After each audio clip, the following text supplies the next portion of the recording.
House, which upon being ruled out of order by the presiding officers, members have sought to contend that the remarks are merely quotations from the court judgment or other relevant documents. Honorable members have asked for this to be clarified, and I now wish to rule on this matter with the hope that it will do so. Members are aware that the Constitution guarantees cabinet members, deputy ministers, and members of the Assembly the privilege of freedom of speech in the Assembly. However, it is important to note that this privilege is subject to the rules and orders of the House.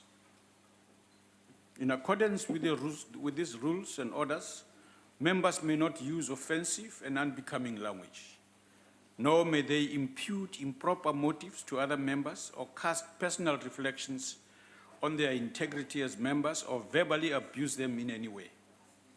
Such personal reflections on fellow members have consistently been ruled out of order. It has also been ruled in this House that accusations against a member or personal reflection on a member's integrity are equally offensive and damaging if they are made by way of a quotation, inference, hypothesis, figures of speech, or other literary devices, or by being posed as a question. This principle has always been upheld in this House. Bearing in mind the importance of the privilege of freedom of speech within this democratic context, a mechanism is in place to allow members, by way of clearly formulated and properly substantiated motion, to bring to the attention of the House allegations of wrongdoing on the part of another member, which warrant the consideration and decision of the House. Honorable members, the rules and practices of this House are informed not by a desire to limit the scope of robust debate in a representative democracy such as ours, but to prevent the House from descending into an arena of personal insults and character assassination. If such were allowed, this House would descend into chaos. These rules seek to guide debate in such a way that reasoned and open consideration of issues is possible in the interest of democracy. Derogatory, disparaging references to members of the House undermine members in the performance of their duties and undermine the Assembly as the democratically elected representative of the people. Therefore, honorable members, while it may indeed be permissible to quote from court judgments and other relevant documents and do so accurately, it is not acceptable to use such quotations and other such means to abuse other members or cast aspersions on the character or person of another member. Honorable members, this is how this House has always functioned since the first democratic parliament. If honorable members do not agree with this approach, they may refer it to the relevant structures of the Assembly so that it is dealt with. Honorable members, as we said now, that if members have any problem with this approach that I have outlined here, they have every right and, in fact, responsibility to take up in the appropriate structures that the House has established to deal with those members. Deputy Speaker. Yes, honourable member. Deputy Speaker, thank you very much for your considered ruling and putting in writing now what we believe is now eminently challengeable. So thank you very much for that.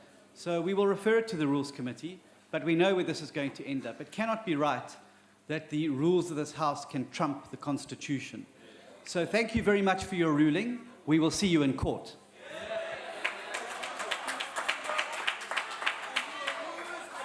The first item on the order paper is a motion in the name of the Chief Whip of the Majority Party. Honourable Chief Whip. Thank you, Deputy Speaker. Deputy Speaker, we move that this House, notwithstanding Rule 29, which provides for the sequence of proceedings, resolves that there will be no notices of motion and motions as referred to in Rule 97 on 17th May 2016. I so move.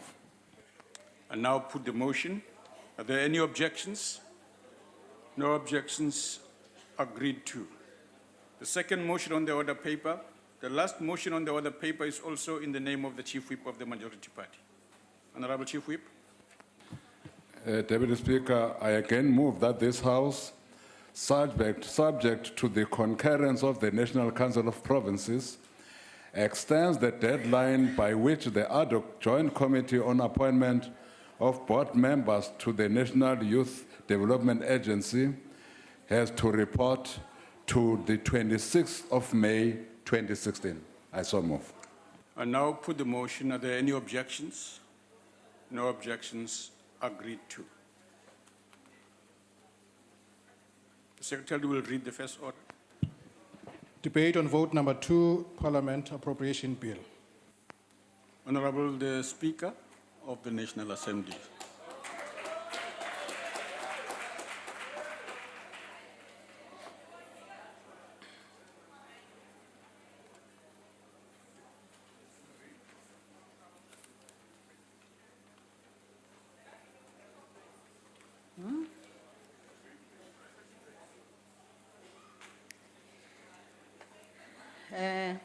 Thank you, Deputy Speaker. Honorable members, I dedicate this speech on budget vote 2 to 3 young women.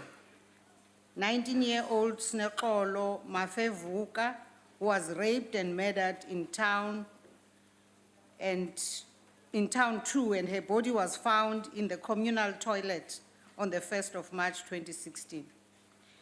21-year-old Annelisa Daluze from Makaza, who was reported missing on the 2nd of February by her mother at Site B police station, who was found in a shallow grave on the 1st of May 2016 in Makaza.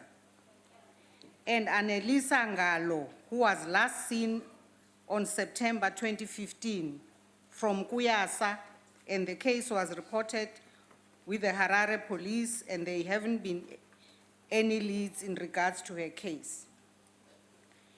Deputy Speaker, honorable members, honorable distinguished guests, and ladies and gentlemen, I wish also to acknowledge the presence of our elder Manora de Kok, who's 106 years old, to our budget vote.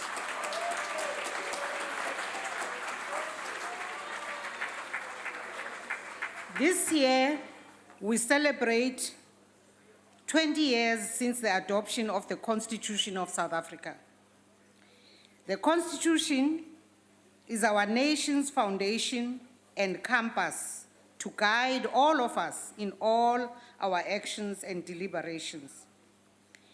In writing the Constitution, we learned in the very process of working together how valuable it is to have different experiences, points of view, personalities, backgrounds, all feeding in, and how fundamental debate is in our democracy. Drawing in a vast array of participants into the constitution-making process with often divergent understandings and conflicting ideas to offer an outline of a future system of governance and rights was indeed a victory for democracy. A journey through the history of the negotiation of the Constitution correctly shows that the principles contained in the Constitution were foreshadowed by seminal moments such as the ANC's 1944 presentation of the African Claims document, the adoption of the Freedom Charter in 1955, and the publication of the ANC's constitutional guidelines developed in 1988 by a working group in Lusaka under the leadership of the ANC President O.R. Tambo. It was the Constitutional Assembly that was mandated to finally produce the final constitution. A constitutional court had been created and had to certify the final constitution and each of the constitutional principles that had come out of the work in Lusaka. We dare not, in the midst of intense moments, forget the magnitude of the achievement we celebrate and the fundamental bedrock that underlies it.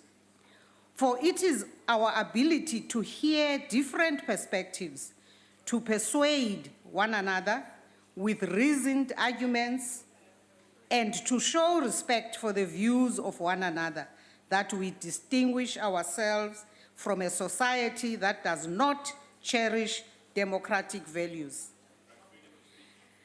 Honorable members, the importance of the constitutional principles, especially the separation of powers, is an issue that the executive authority raised when the three arms of state met earlier this year. Deputy Speaker, as stated by Statistics South Africa recently, we remain a highly unequal society where still too many of our people live in poverty, where the quality of education, access to land, and apartheid spatial divide patterns continue to dominate the landscape. We know too well that realizing the vision of the Constitution and our developmental objectives as stated in our National Development Plan is reliant on the active participation of all South Africans, a capable state, and accountable democratic institutions. Honorable members, we know too that democracy is not an end result, but a process that we must continue to improve on, but which is never perfect.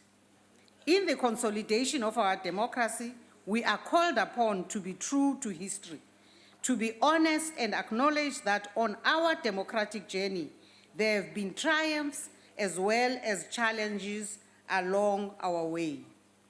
It is in this spirit that we accept the recent judgments and orders of the Constitutional Court. There is action on the issues raised by the Constitutional Court on the Powers and Privileges Act and the Nkandla matter. Regarding issues to do with the Powers and Privileges Act, an ad hoc committee will be established in order to present an amended bill to the Houses of Parliament. Regarding the Rules Committee will meet next week, and the latest edition of the rule book will be brought to the House for adoption shortly. Honorable members, since the Fifth Parliament, for a variety of reasons, the atmosphere in the House has been challenging, to say the least. The House is a deliberative body, and therefore we can become argumentative and sometimes robust. In this regard, tone and gestures can cause as much of a reaction as the words used in debate. The task of the Speaker is to ensure that the intensity of feeling expressed around some issues is contained within the bounds of the rules and orders, without infringing on the freedom of speech that members enjoy. The Chair must at all times ensure that our rules are adhered to in a way that encourages mutual respect. However, all members will recognize that ultimately the Speaker must depend on their collective self-discipline to maintain order and enforce the rules to foster decorum. It is expected that the whips should firstly lead by example in this regard, and secondly, ensure that their members maintain the decorum of the House. Our people expect all of us as members to make greater efforts to curb disorder and unruly behavior. So I urge all members to reflect on how best to return the House to the convivial, cooperative atmosphere I know all of us would prefer. And I know that the EFF would definitely prefer a very cooperative atmosphere. As the presiding officers, we have also initiated engagements with leaders of political parties last year and another engagement following the Constitutional Court judgment. We will initiate further engagements with the leaders of political parties to address the concern expressed recently by the Honorable the President at the end of his budget vote on the behavior of some members of this House. The presiding officers share the President's concern. I am convinced that with the commitment we have observed to these engagements, we are bound to find each other in terms of how we provide leadership to those that elected us. I hasten, honorable members, to add that away from the television cameras, the spirit amongst members of parliament across political parties is actually generally very collegial, constructive, and friendly. Members of the public don't know that, in fact, many friendships are formed across political parties. It is only when the eyes of the television cameras are trained on honorable members that the sugar rush tends to kick in and members disobey the chair as they do. Lest we forget, our democracy was achieved because of our collective willingness to engage each other. Even on difficult issues, we can never get tired of engaging in an effort to find each other on behalf of our people. Honorable members, the Constitutional Court judgment has also highlighted the need for us to look broadly at how best we process reports of Chapter 9 institutions.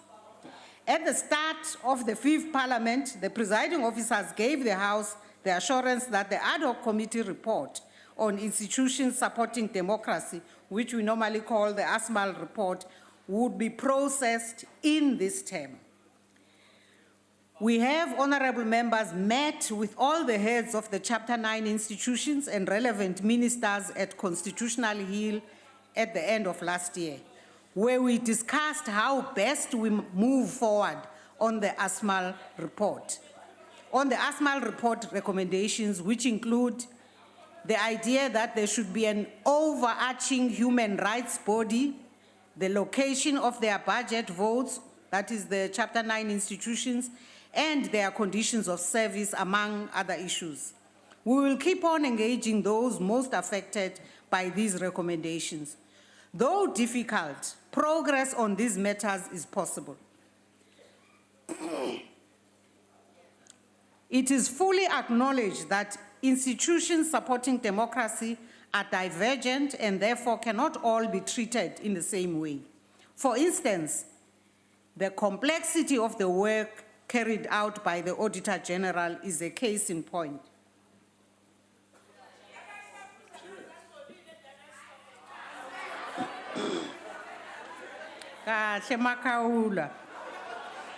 We must also acknowledge, as pointed out by the late Professor Asmal, that there appears to be an enormous amount of overlap amongst the Chapter 9 institutions, which is costly.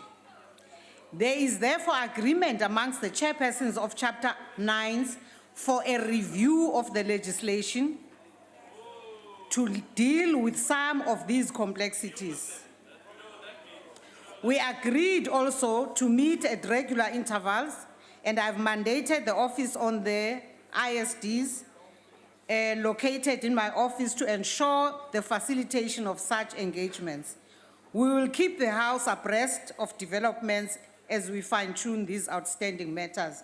We must say that the issue for most of the bodies, the ones dealing with different types or categories of human rights, there's a fear that they will be swallowed in the process of being rationalized. And therefore, that's part of what has to be factored into how we deal with that matter. The importance of these ISDs in our democracy, in their complementary oversight role in support of Parliament's oversight function, is fully recognized. Parliament is therefore duty-bound to ensure that the ISDs are effective in their functioning and strengthened in their ability to discharge their primary roles. Honorable members, the occasion of Parliament's annual budget vote is a crucial opportunity for us as public representatives to reflect on how best we improve on discharging our mandate. The Fifth Parliament has undertaken bold measures to further build a strong institution that is resilient, is capacitated to support the work of members, and is responsive to the needs of our people.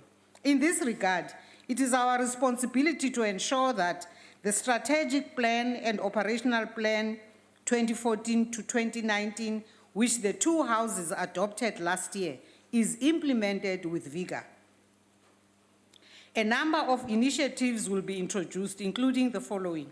Firstly, we will adapt the program of Parliament so as to ensure that members have more time for meaningful oversight in committees and in constituencies. The work pressure of honorable members and the hours available in the week are not easily reconciled. We therefore have to seek ways to go about carrying out our oversight mandate in a much smarter manner. Secondly, through the South African legislative sector, we have commenced the process of drafting a legislative sector bill to ensure improved sector coordination and cooperation in the discharge of our oversight mandate. Thirdly, and closely linked with improved sector coordination and cooperation, is the ongoing matter of ensuring that the institution is fit for purpose through ongoing capacity building. A legislative sector knowledge institute will be established to improve and consolidate our capacity building efforts and knowledge management. Fourthly, as members have pointed out, the effectiveness of members is largely dependent on the appropriateness and quality of information received. We will continue to invest considerable resources into the Parliamentary Support Service. Lastly, as I mentioned last year, our parliamentary facilities were not designed for the work of an open, democratic parliament in which the involvement of citizens is an integral part of democracy. The chamber facilities for the National Assembly and the National Council of Provinces were upgraded, but proper facilities for joint sittings of the houses remain inadequate. There is also an acute shortage of committee venues to facilitate the representation of people's interests in various parliamentary processes. The time has now come for Parliament to become responsible for its precincts, property, and buildings. This is entirely feasible as National Treasury and the Department of Public Works implemented a change in policy between the year 2000 and 2004 to allow for capital budgets to be devolved to relevant budget votes. At this time, Parliament continues to receive property and building maintenance services via the Public Works budget vote. We are, however, more than ready and excited to take full control of this responsibility and will engage National Treasury and the Department of Public Works on the matter. We will also, in due course, engage through our processes on the President's request. If you remember, during SONA, the President raised the matter that we need to consider the maintenance of the two capitals from a cost point of view. We cannot continue as if the challenges we face in this regard are not substantive and real. The space and facilities of members must be conducive to optimal outputs. We know Capetonians won't agree with most of us, of course, on this matter. Honorable members, you would be aware that in 2009, Parliament passed the Financial Management of Parliament and Provincial Legislatures Act, which was amended in 2014. Within the separation of powers framework, the enactment of the FMPPLA ensures the independence of Parliament as a separate arm of state. Under the old governance model, we had a Parliamentary Oversight Authority, which met for the last time on the 2nd March this year. The FMPPLA created a new governance framework for Parliament. Notably, it provides for the executive authority, which is made up of the Speaker and the Chairperson acting jointly. It also provides for functions of the accounting officers and such structures as the Audit Committee and for an oversight mechanism, amongst others.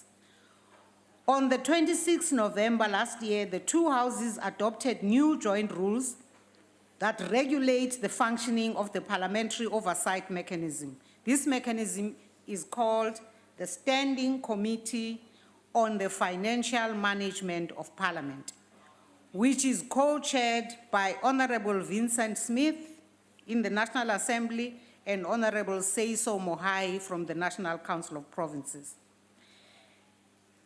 The establishment of this body marks the full implementation of the Act. It is thus unnecessary to have a parallel governance model of Parliament. We will now commence with a new way of doing things, and as we do so, we will continue to assess the processes and functions of the oversight mechanism and related areas. Honorable members, within its limited resource envelope, Parliament has been allocated resources to cover core programs over the medium term. The budget is divided into 5 programs: the strategic leadership and governance, the administration, the core business, the support services, and the associated services. Parliament's allocated budget for 2016-2017 financial year amounts to 2,189 billion, which is less than the requested budget by over 956 million rand. We thus have insufficient funds to implement in full the annual performance plan as per Parliament's strategic plan. Continued budget cuts undermine the effectiveness of Parliament to deal with increasingly complex oversight tasks. We will, however, continue to engage National Treasury on this matter. Key programs such as the OISDs and the Parliamentary Budget Office, the PBO, both of which are doing good work, are facing budgetary constraints, and this affects their reach considerably. We will have to give attention to this matter. Since the start of the 5th Parliament, we introduced cost-cutting measures in travel, catering, printing, consultancy, and telephone usage, amongst others. The Speakers Forum has also met with the Director General in the Treasury, Mr. Lungile Fuzile, to exchange perspectives on policy priorities vis-à-vis cost containment measures. We thank the DG Fuzile for his time and contribution. Honorable members, I announced last year that the 5th Parliament would undertake a review of the impact of key legislation on the lives of our people. An independent advisory panel chaired by former President Kgalema Motlanthe has now been established and started work. We wish the panel well in their work. We expect the panel to produce a report in the next 20 months containing recommendations that will benefit and improve the quality of life of our people. We continue to invest considerable resources via the Parliamentary Budget Office and committees. We do so to ensure that Parliament is able to fully utilize the powerful oversight tools that the Money Bills Amendment Procedure and Related Matters Act gives us.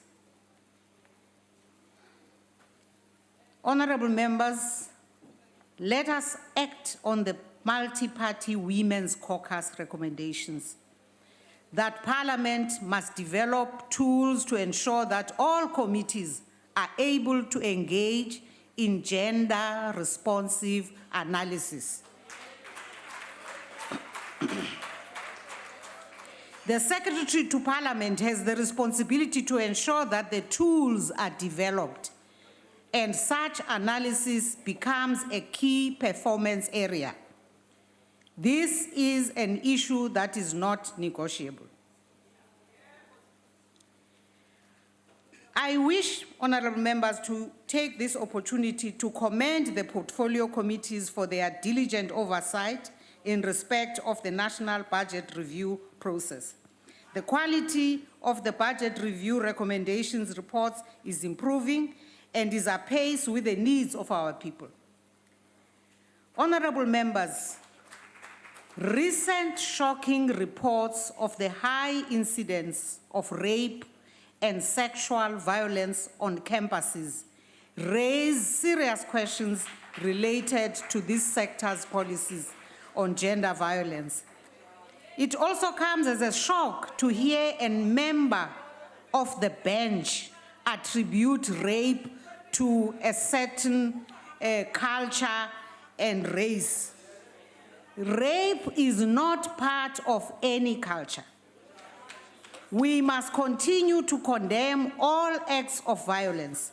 We simply cannot be a democracy for some, but not for women or young women. Our democracy must continue to be gender sensitive to these offenses and mete out harsh punishment for such crimes. Honorable members, on the international front, we continue to work with the international parliamentary bodies such as the IPU and the regional body, the SADC Parliamentary Forum, to build national, regional, and global democratic accountability. This is consistent with the AU Agenda 2063 and the Sustainable Development Goals, which calls on parliaments to play an active role in democratic governance at national, regional, and continental levels. We will continue to provide the necessary support in strengthening the SADC Parliamentary Forum and the PAP. We will also continue to shed light on the pressing global challenges of our time, as we did last year. Honorable members, as I see that I'm into my last minute, I know you will miss me when I leave the podium. Allow me to thank the President and the Deputy President and members of the executive for their willingness to cooperate with Parliament and availing themselves to work with the legislature as we discharge our functions to serve our people. I wish also to appreciate the chairperson of the NCOP, the Deputy Speaker, and the House chairpersons for the constructive working relations we have enjoyed as we collectively steer through the sometimes difficult fifth term. Our sincere thanks to the Secretary to Parliament and his team and the Secretary to the National Assembly for providing leadership to the administration, as well as to the parliamentary staff without whom we could not perform our duties. And I want to single out my own team who day after day ensure that my office functions optimally and that they always have a smile for everybody who comes to the office, and that they always check on whether I'm properly dressed. And a very big thank you to my family, my partner, and particularly my grandchildren for their love and support. And honorable members, I hereby commend this budget to the House, and I thank you. Thank you, Honorable Speaker. Honorable members, before we call the next speaker, I'm informed that in the gallery we have the principal and learners from the Advisor Progressive College in Mpumalanga. Welcome.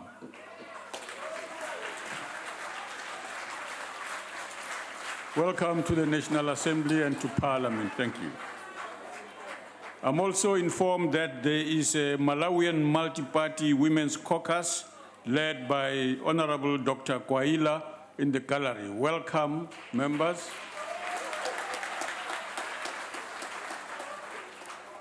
Welcome to Parliament and to the Republic. The next speaker is Honorable Deputy Chief Whip of the Majority Party, Honorable Doris Lagude.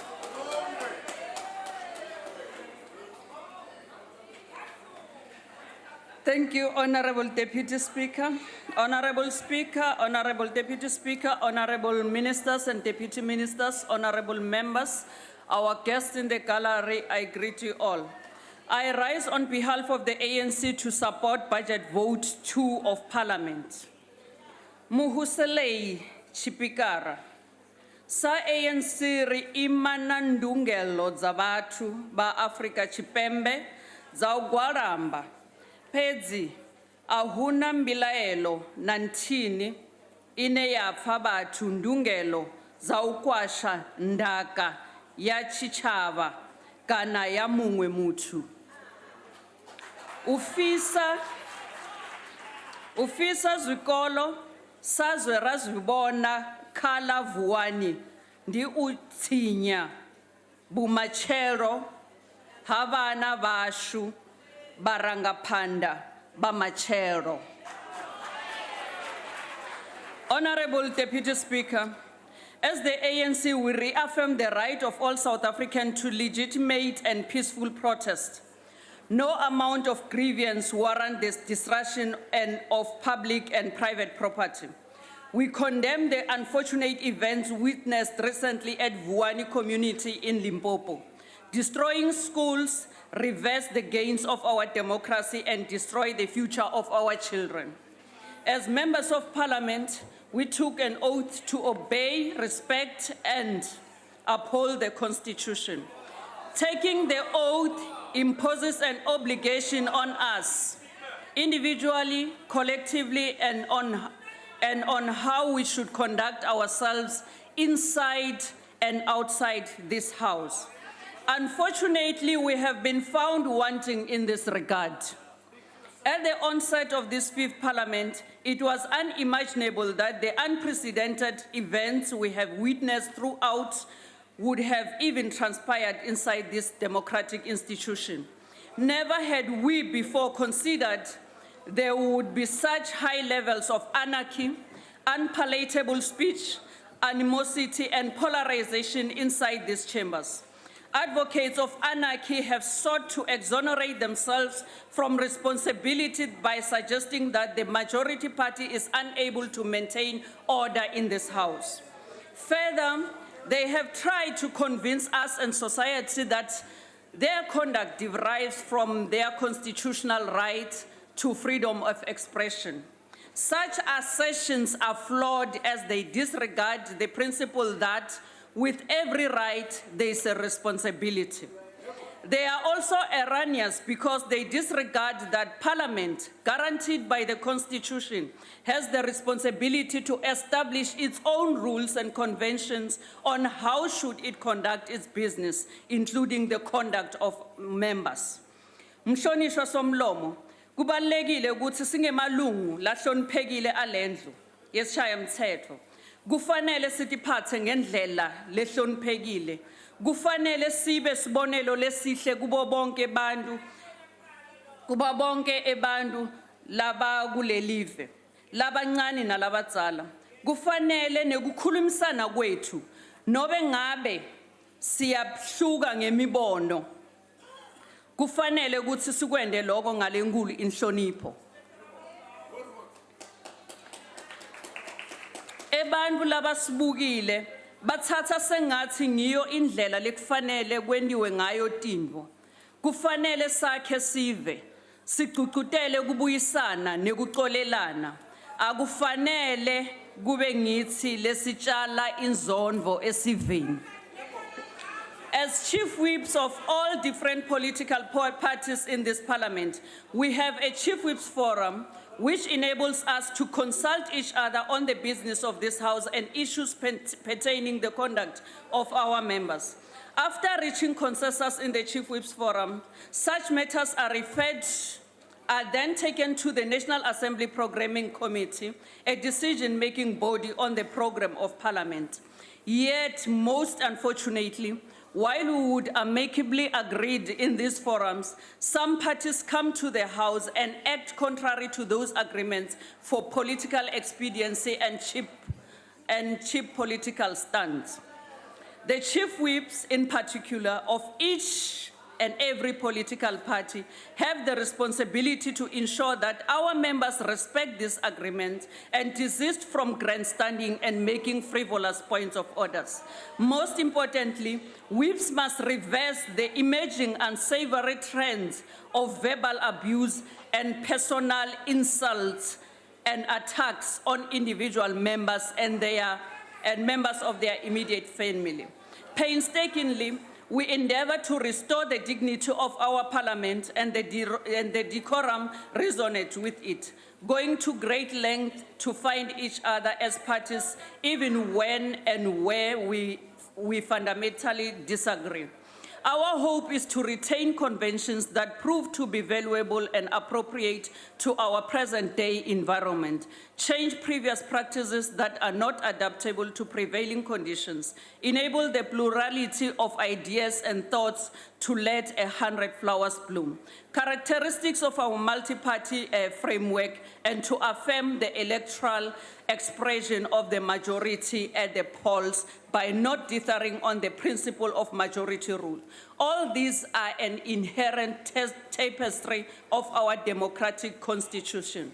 Honorable Deputy Speaker, some among us continuously propagate a narrative that our parliament neither respects the constitution nor other arms of state, as well as institutions that support our democracy.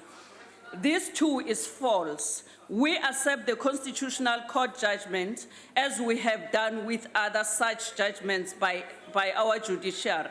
And from it, there are lessons learned. And moving forward, as different political parties, we already had a meeting with the Speaker of this House, of which is the first step in the right direction on how to restore the dignity of this House and holding the executive accountable. Throughout all this exercise, we have been mindful that it is better to err on the side of caution than to make incalculable mistakes that would cost our people, our country, our democracy immeasurable harm. At the same time, we wish to assert that Parliament is a co-equal with and not junior or superior to both the executive and judiciary. It has specific responsibilities and constitutional mandate of oversight over government and on holding the executive to account. In discharging these duties, these constitutional duties, without encroaching into the terrain of the other arms of state, it must do so diligently and apply its mind to the fullest. Nevertheless, those who have and continue to second-guess us, who mistrust our intentions, who harbor primitive colonial myths and stereotypes about the natives and black majority party, would nevertheless want to create scarecrows at every turn. Mindful of the burden of responsibility the Constitution places on this legislature against the obligation of each of the other arms of state, tensions arise from time to time. Such is the nature of our constitutional democracy we have since opted for when we banished apartheid's parliamentary superiority. Honorable Deputy Speaker, it is not surprising that some in the opposition, including certain of their lobbyists, would want to usurp the Constitution by creating an impression of a competitive and combative relationship between the legislature and the executive and the judiciary, including other institutions that support our democracy. Some of this stems from the ignorance about the workings of Parliament and also the lack of appreciation for the dynamic symbiotic relationship between the different arms of state. Most importantly, though, it emerges out of a toxic coalescing between these parties, which emanates from animosity. Honorable Deputy Speaker, despite all the challenges, this fifth Parliament has been nothing more than a testimony to the numerous possibilities our country possesses, as evidenced through what happens in the National Assembly, EPCs, and committees. The ANC continues to uphold this House and also profile its relationship with the electorate, who accorded us the mandate to formulate legislations intended to change their lives and realize a better life for all. Against this backdrop, the African National Congress commends the Speaker for initiating the advisory panel to assess legislation since 1994. This process, which is led by our former President and Deputy President, Comrade Halima Motlanthe, has as its objectives the removal of impediments to change and the speeding up of the radical transformation of our society. The long hours and deliberations spent in committees, numerous oversights, visits to communities and provincial governments, endless interactions with various clusters and different government departments, and dedicated consultation with multitudes of stakeholders bear testimony to a people's parliament at work.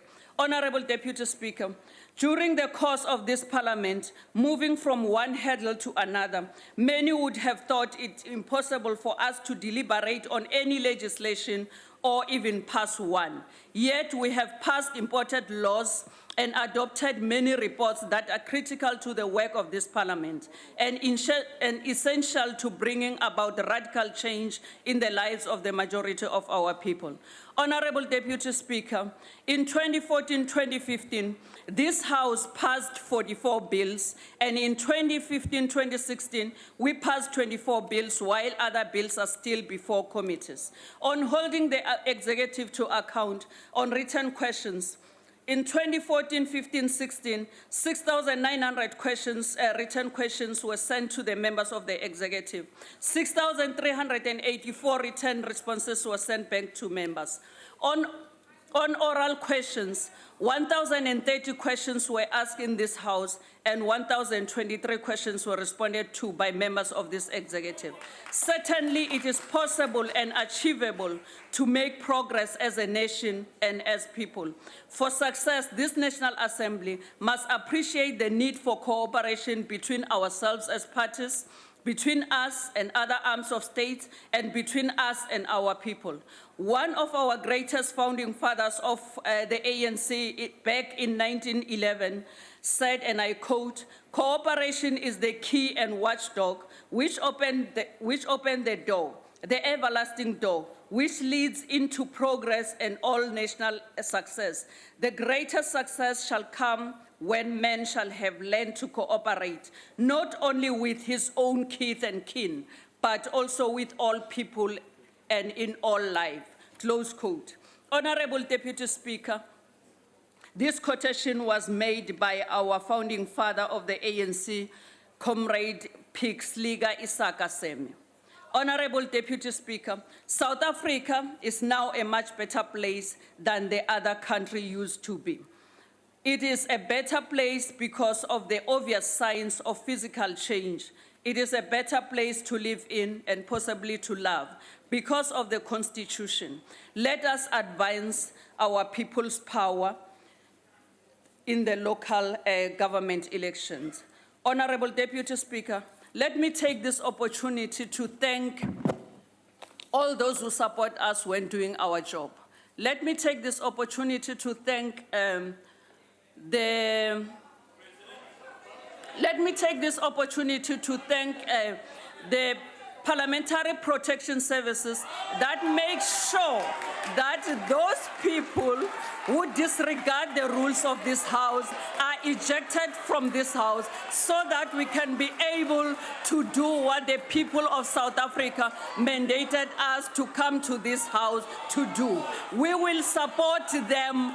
We will always support them. We will support the Speaker when she calls them to come and eject those people who doesn't want Parliament to function.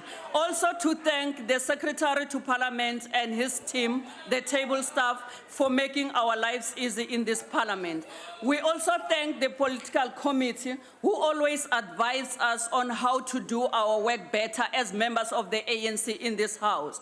Honorable members, ke nagana hore gona jwale go tshwanetse re change tsela e re itshwarang ka yona jwale ka batho ba ka maloko a parlamente e tlhabisa ditlhong ke eng se re se rutang bana ba rona ge ba re lebelele ba le ko magae re ba ruta eng gore ba roge batho ba bagolo gore ba ska tlhompa e tlhabisa ditlhong a re changeng batho ka moka ba South Africa ke re mo go bona ANC ke party A1 ye go tshwanetseng gore le voutele yona le tlogele ba ka moka ba ba roganang ba bangwe ba bona ba re ke baruti ba tsotse a gona motho ya le moruti a ka rogang motho a gona motho ya reng ke ntate a ka rogang motho e mogolo ke a leboga.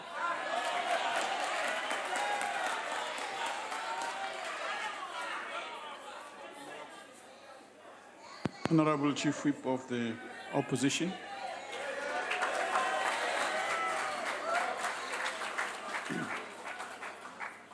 Thank you very much, Deputy Speaker, Madam Speaker. In 1994, the people of South Africa, through their votes, chose freedom over tyranny. They chose a multi-party democracy over illegitimate minority rule. And they chose, most importantly, a constitutional order over an unjust security state disorder. And perhaps even more importantly, they chose executive accountability over executive sovereignty. The framers of our Constitution gave this mandate expression by entrenching this Parliament as the arena of executive accountability.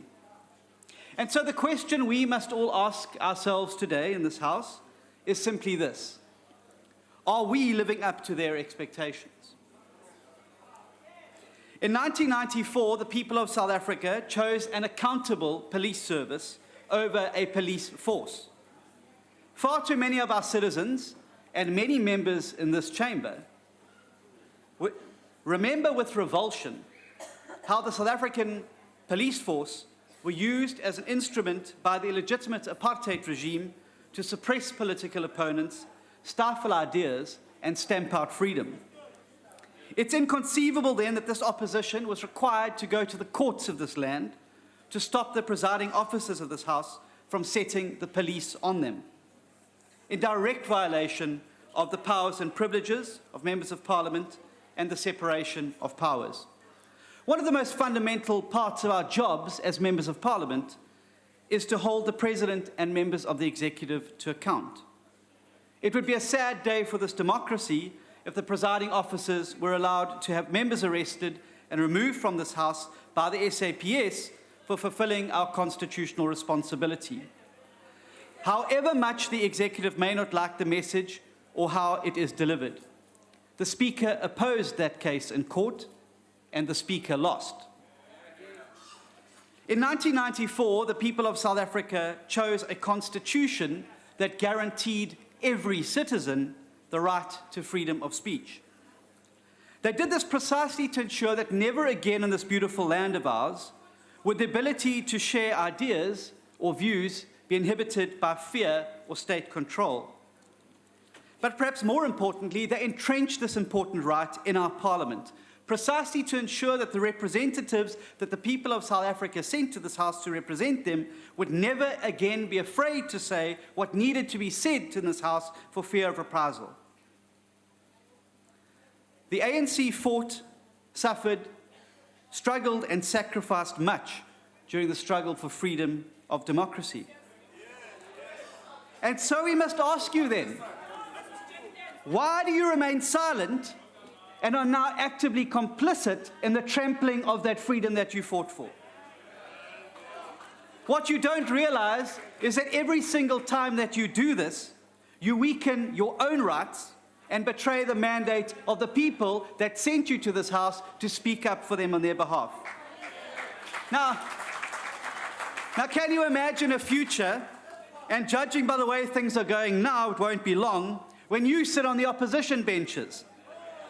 Would you accept the type of suppression and tyranny being visited on you by the presiding officers of this House? I doubt it. Innocuous words like rubbish and faction are ruled unparliamentary. And it's getting worse by the day, colleagues. Just last week in this House, the Leader of the Opposition, a constitutionally recognized position, was prevented from referring to Mr. Zuma as, I quote, accused number one. This despite the fact that the Gauteng High Court had ruled, and I quote, that the decision of the first respondent in 2009 to discontinue prosecution is reviewed and set aside, and further at 93 of that judgment that, quote, Mr. Zuma should face the charges as outlined in the indictment. The Honourable Judge was, of course, referring to the 783 charges of fraud, corruption and racketeering facing the President. Less than 48 hours after the Leader of the Opposition was told to remove those words from the record, the Mail and Guardian published on its front page a picture of Mr. Zuma with the words, accused number one. Now, there's something profoundly wrong in this Parliament when a national newspaper has the freedom to print these words on the front masthead of its paper to scream out from the newsstands of South Africa, yet the presiding officers of this House say that members of Parliament, whose rights of freedom of speech are supposed to be protected and entrenched in the Constitution, cannot say what needs to be said in this House. And yet, and this House continues, and you've seen the best example from that ruling, which I'll get to just now today, that court judgments, constitutional provisions, and the law simply don't matter. Time and time again, the courts have had to step in and remind the presiding officers of their responsibilities to protect the rights of members of this House of freedom of speech. Lakota versus the Speaker. De Lille versus the Speaker. And as recently as last year, the Bozalek judgment. The list goes on, yet time and time again, the presiding officers default to muzzling members and stifling debate. Now, they say the Constitution empowers them to make rules to stifle debate. Well, it's a selective reading of the Constitution that we've got so used to from the ANC. Yes, Parliament can make rules to govern its internal arrangements, but listen here. But this can only be done with due regard to representative and participatory democracy, accountability, transparency, and public involvement. The ruling you've made today, sir, is a suppression of freedom of speech, and we look forward to teaching you another lesson in court later this year. But the real question that we have to ask ourselves, what are you so afraid of hearing? Could it be the truth? Your denialism on the ANC benches has subdued this House into some magical dream state, completely divorced from the reality of South Africa. This House needs to wake up to the frustrations that ordinary South Africans are feeling. We need to wake up to the fundamental disconnect that now exists between the real world and real world experience of ordinary South Africans and the fantasy being nurtured in this House. This House cannot continue to pretend that our economy is not in a deep crisis. Just this week, who said it? I'll tell you who said it. Just this week, Chief Whip, We moved from being the largest economy on the African continent to third place behind Nigeria and Egypt. What a shame. All this happened on your watch, all on your watch. This House cannot continue to pretend when our neighbours and neighbouring economies' growth rates and economic outlooks are double ours, and that our tanking economy is due to only what the nowhere man Rob Davies refers to as global headwinds. This House cannot continue to pretend. I'll tell you what my point is, Honourable Kurnoff. The point is that the man you said is not suitable to be president. That's my point. The House cannot continue to pretend that it's not the poor policy choices and schizophrenic uncertainty and all the small Enyana skeletons of the Zuma administration that is strangling growth and killing jobs. Yes, Honourable Member. What are you rising on? Can the Honourable Member take a question? Very simple question. Get rid of this man that sits on this bench. I'll answer any question you like. This House cannot pretend that the millions of South Africans, I'm not chicken, you're chicken, you don't want debates, you don't want questions without notice. The chickens are on this side of the House. This House cannot pretend that the millions of South Africans who have lost their jobs under Mr. Zuma don't exist. This House also cannot pretend that this week's quarterly labour force statistics show a massive rise in unemployment to 8.9 million South Africans. These are real people sitting at home. Many of them may even be watching this debate today. They are worried about their future. They are worried about their families.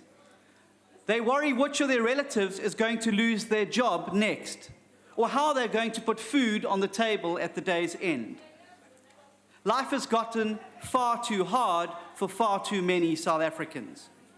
They have lost faith in a government that has turned its back on them, and they are fast losing hope that this House will ever begin to stand up for them. And whilst we can never condone violence, and we must condemn it as this House, there's little wonder that so many of our citizens are resorting to protest and burning infrastructure to get attention. It's clear that the government benches on this side of the House are not listening to them or their frustrations. Now, the logo above me on the dais here says, and I quote, "We the people," when in current reality it should be scratched out to read, "We the executive." This institution a long time ago ceased to be a people's parliament. It's become a playground for the executive where they are mollycoddled and shielded from probing oversight by a speaker who cannot distinguish between her role as custodian of the institution and her chairpersonship of the ANC. But perhaps the worst example of this is the fact that Mr. Zuma was able to stand unchallenged at this very podium last week and lecture this House and its members with impunity on how they should behave. Absolutely no shame or remorse for his own disgraceful conduct, and not a word from any of you. Any of you. All we saw was the Speaker's acquiescence. The Democratic Alliance believes passionately that it's our duty to get this House truly working for the people so that we can get the people of this land back to work. And so, our Parliament's at a crossroads. The Constitutional Court judgment is a watershed moment for our country. It's left Parliament's reputation in tatters. It exposes for all to see how Parliament failed miserably in its most basic and fundamental duties to hold the executive to account and ensure the Constitution is upheld. But this is not the first time that we've been here. In 1999, Parliament faced a similar crisis of confidence and was grappling with the concepts of proper executive accountability and oversight. It commissioned a study by Professor Hugh Corder into how we could improve this. But like so many of these reports and these commissions which you announced today, the recommendations are never implemented. The Carter Asmal Commission report, we're still fiddling around on the edges, not grappling with the substance of it. The work has all been done. It's not rocket science. We don't have to reinvent the wheel. It just takes the courage to implement. Now, Madam Speaker, it's an enormous honour to be bestowed with the speakership of this House. This is evidenced by the stature of the people who have previously presided from that chair. People like Frene Ginwala and Max Sisulu, giants of the struggle and trailblazers of our new democracy. And I know, Madam Speaker, that it cannot be an easy job to preside over this House. It's fraught with challenges and difficult situations.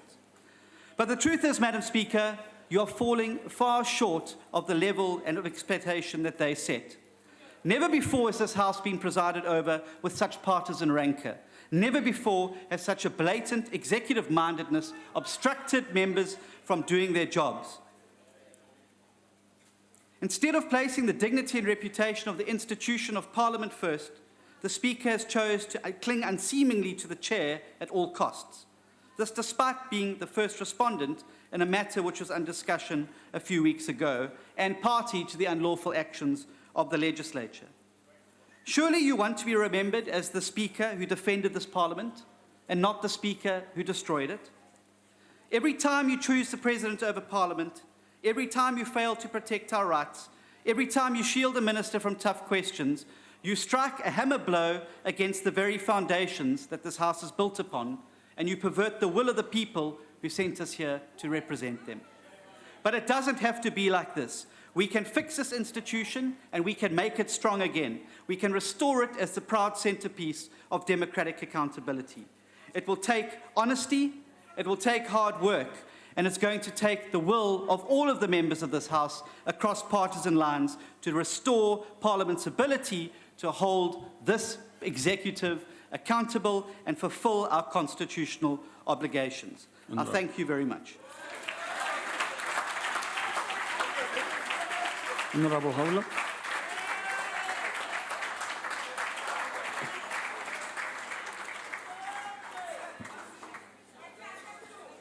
Thank you, Deputy Speaker. Deputy Speaker, all members of this Parliament from all political parties carry a constitutional obligation and a right to respect, uphold, and defend the Constitution, Mr. Zuma included.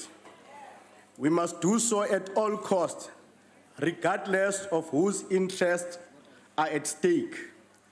The EFF has exposed again and again that the ruling party attitude and approach towards multi-party democracy means something different to what the Constitution intended. To the ANC, the multi-party system of democracy means everyone must help them to help Mr. Zuma, to put Mr. Zuma first, the Gupta family second, and the ANC and the rest of the people of South Africa at the bottom. There is no turning back for the ruling party. They allowed Mr. Zuma to destroy all other institutions meant to protect our Constitution. We cannot even trust the National Prosecuting Authority anymore. And now they are allowing him to make mockery of this Parliament. Let this be clear, Chairperson. This Parliament is not an ANC debating forum. It is a Parliament of the people of South Africa. As for Mr. Zuma, wherever he is, he must know that to us, he remains an illegitimate president. We do not recognize him. We have no reason to respect a man who does not respect the Constitution of South Africa. In fact, Mr. Zuma is not welcome in this Parliament. As the EFF, we will never allow Mr. Zuma to speak on our heads for as long the Constitution of this country maintains that he has broken the oath. Deputy Speaker, as if the Concord was not clear on the Angandla judgment, your office is failing to lead this Parliament. Parliament is failing to protect and defend the Constitution. You have invited kids here. You want them to learn your inability to defend the Constitution. Parliament is failing to hold the executive accountable. In fact, Deputy Speaker, it is now clear that the ruling party does not want the executive to be held accountable by this Parliament. Parliament has failed to remove Zuma, who has grossly violated his oath of office. You must take lessons from one of your partners in BRICS. If you don't listen to us, when President manipulates budget, they are not worthy to occupy President's office. Honorable Khawula, please take your seat. Thank you. The speaker on the podium referred to the president of the country as Zuma. His Excellency, the President of the Republic of South Africa, the Honorable Mr. Zuma. Honorable On the member, matter. did you refer to the president as Zuma? No, President, I refer to him as Mr. Zuma. Honorable members. Continue, honorable member. Thank you. Mr. Zuma has done the worst. It remains a bizarre why he's still in the office. His parliament has failed to pass legislation and it loses cases all the time. His parliament has failed to lead by example. How are we supposed to safeguard the people's taxpayers' money when the Secretary of Parliament, Mr. Mgidlana, is wasting parliament limited resources in luxury overseas trips, flying business class and staying in five-star hotel? How is Parliament supposed to lead important legislation such as the minimum wage? House Chairperson. Honorable House Chairperson, on a point of order. Please take your seat. Honorable Deputy. The statement is misleading. The honorable member doesn't have all the facts. So he must check the facts first before he accuses people of doing something Thank that is you. not That, honorable member, that is a point of debate. Can we allow it? You are not a chief whip. How is Parliament supposed to lead important legislation such as minimum wage and decent employment conditions when some of its workers employed through labor brokers are paid 1,500? The Parliament kitchen workers in Mark's building are employed through labor brokers and they are paid 1,500. Labor relations between Parliament and staff has collapsed. It's completely broken down.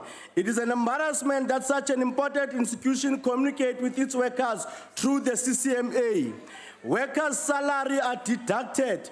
Workers are not paid their agreed performance bonuses. But Mr. Mgidlana has money to travel overseas whenever he wants. As the EFF, we are saying, Speaker, you are deliberately rendering this parliament useless and dysfunctional. Chairperson, Madam Speaker, there is an urgent need to restore dignity of this Parliament House before you are left alone to continue to undermine the Constitution and make a mockery of the people of South Africa. Parliament must appoint retired judges who are willing to preside over important debates and guidance over court cases to avoid what happened at the Constitutional Court. Parliament must employ all Parliament staff and ban labor brokers and outsourcing. Parliament must appreciate the principle of multi-party democracy. Any member, regardless of which party, must be able to preside over debates and committee meetings. Some of the chairpersons in your committee meetings are sleeping. Parliament must do away with ANC deployment parliament of staff and researchers. Parliament staff must be appointed on merit, qualification, and suitability of the job.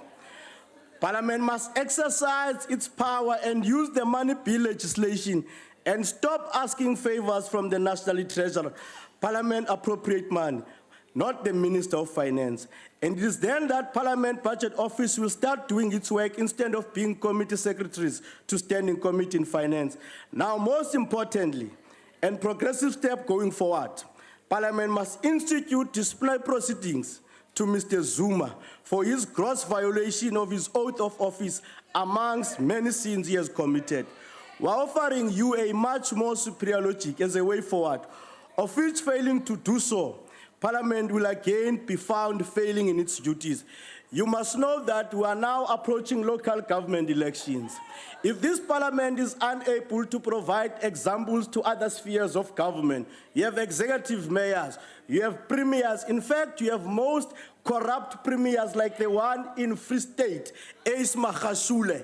And you've got the one Supra in Northwest. If President Zuma is unable to provide leadership to his premiers, how is he going to ensure they are living up to the expectations of the Constitution? Honorable Khadeb. Honorable Chairperson, this member is referring to the premiers of the other provinces as corrupt, which is something he cannot prove. Because by default, they are members of parliament because they are leading the delegation of the NCOP. Please rule on that. Honorable members, members who are not in this house and are unable to defend themselves, please stay away from speaking and accusing them of that because we don't have any evidence of what you are saying. Continue, honorable member. The people of South Africa. Chairperson, sorry, on a point of order. Yes. Sorry, just on a point of order. May I address you? Chairperson, the premiers are not members of this house. I'm saying that that they are not members of this house and they cannot defend themselves. No, they're not members of the house, so we can actually raise issues about them. That's the thing. But Honourable, thank you. Helen Zeller gets attacked all the time from the other side. She's not here to defend herself, but that's fine. Honorable members, what I'm saying is the allegation that was said. And I'm saying we don't have any proof of what was said. Chair, with all due respect, that's not for us to decide. The member's making a point. That's why I just said that and allowed him to continue. I'm cautioning, honorable member. I'm just cautioning. Continue, honorable member. Order, Chair. Honorable Sope. Chair, I'm also cautioning you. We must refer to the rule when you do rulings in this house. Honorable member. No, Chair. Honorable because now, member. if the DA didn't stand up, we're supposed to take your ruling, which is unconstitutional. No. You must refer us to the rule of this house. That you are also not referring to any rule with your point of order, and that point of order is overruled. Continue, honorable member. But Chair, I'm not the chair of the house. You are the chair of the house. Sit down. When you do the ruling, you must also tell us which rule. Sit down, honorable. Continue, honorable member. In fact, Speaker, we are aware that Supra Mahuwa has paraded to Dubai to deliver a bag of money to the Guptas. The people of South Africa are continuing to frown every time Mr. Zuma speaks into this house.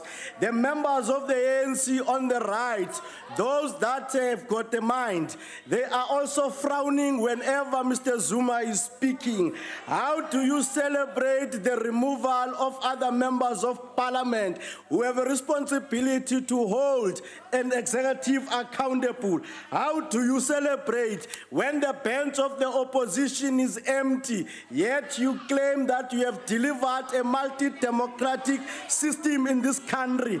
How do you sleep at night when 9 institutions of democracy are undermined? All legislation, all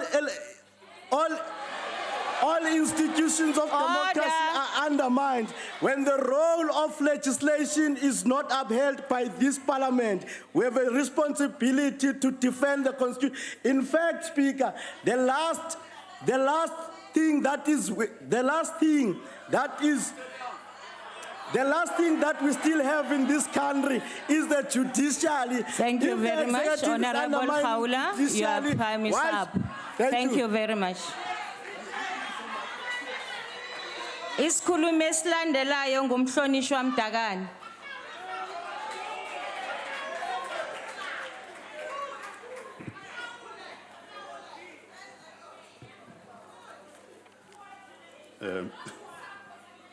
Mamang Sihlalo, the Honorable Speaker,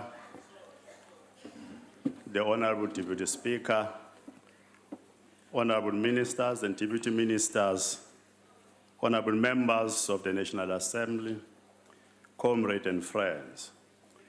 Thank you, Honorable Presiding Officer, for affording us this opportunity to participate in the debate. Vote 2. I rise on behalf of the ANC to support this budget vote because it represents the policy position of the ANC, that of building a strong and independent judiciary, executive, and legislature that is capable of representing the hopes and aspirations of all the people of South Africa. This budget will ensure that the capacity of Parliament to oversee the empowerment of women, youth, and persons with disabilities is strengthened. The budget will assist in the capacitation of members of Parliament to better represent the aspirations of their constituencies. It will also build the capacity of Parliament to track policies and their intended results. The ANC is more than prepared to engage with those who generate new ideas that will address the triple challenges facing our country: poverty, unemployment, and inequality. We'll engage with them with respect and diligence. However, the ANC will refuse to join those who engage in politics of a lowest order, politics of insults, vulgarity, disrespect, anger, and hatred.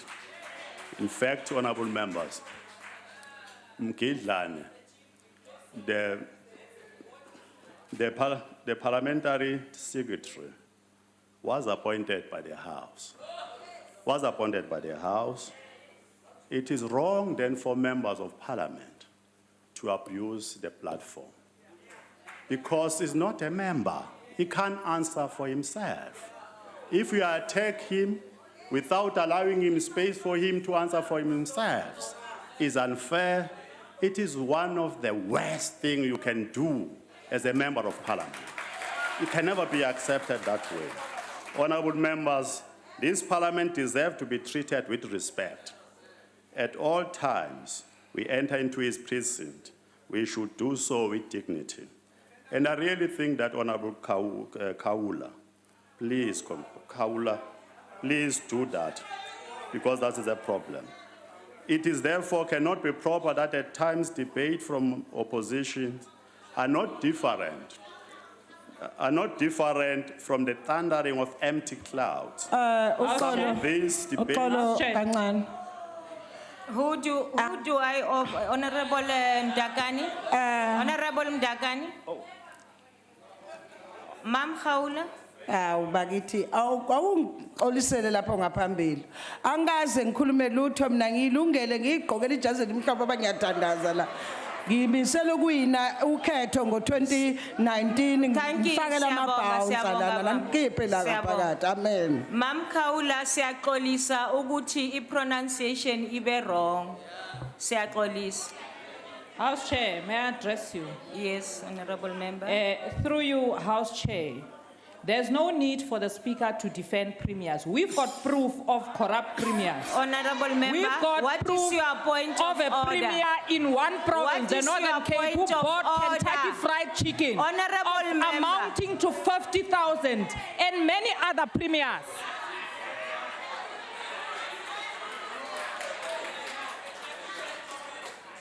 Continue, Honorable Mdakani.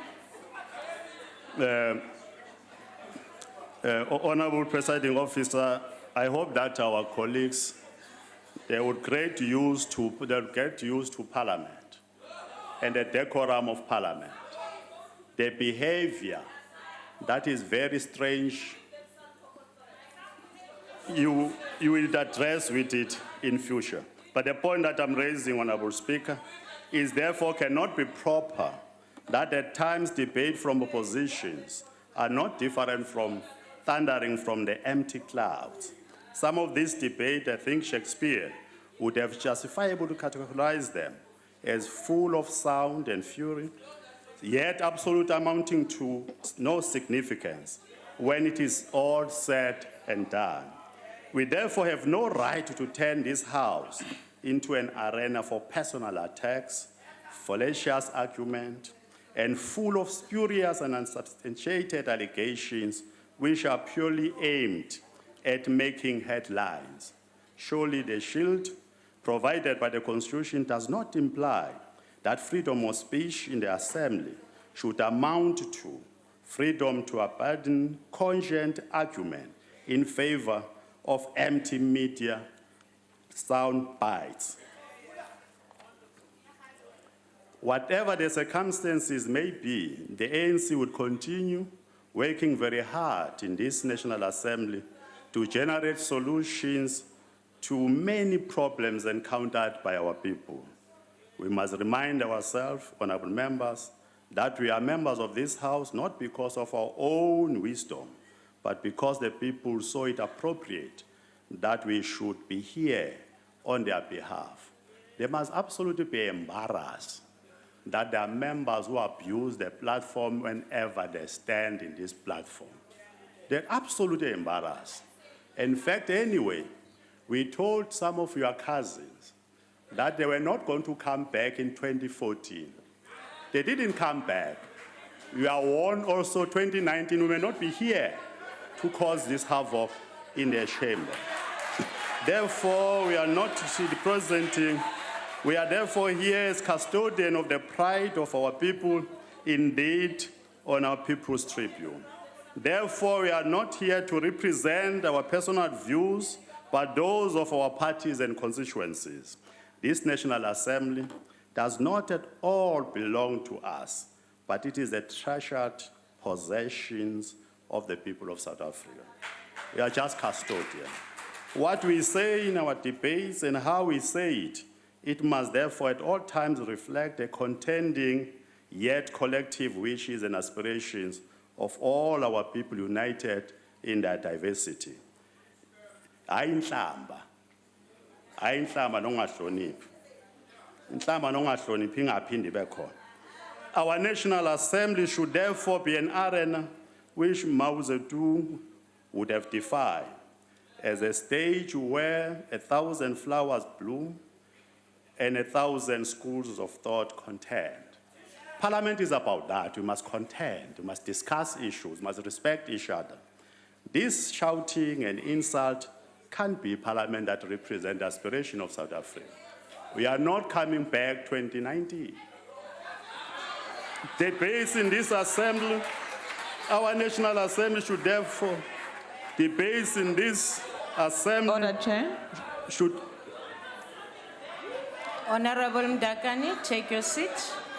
My point Honorable Sope. Yeah, my point of order to Honorable Dagan is he coming back as Honorable. he was not even appointed as the chief whip. Jackson was appointed instead of you. Are you coming back?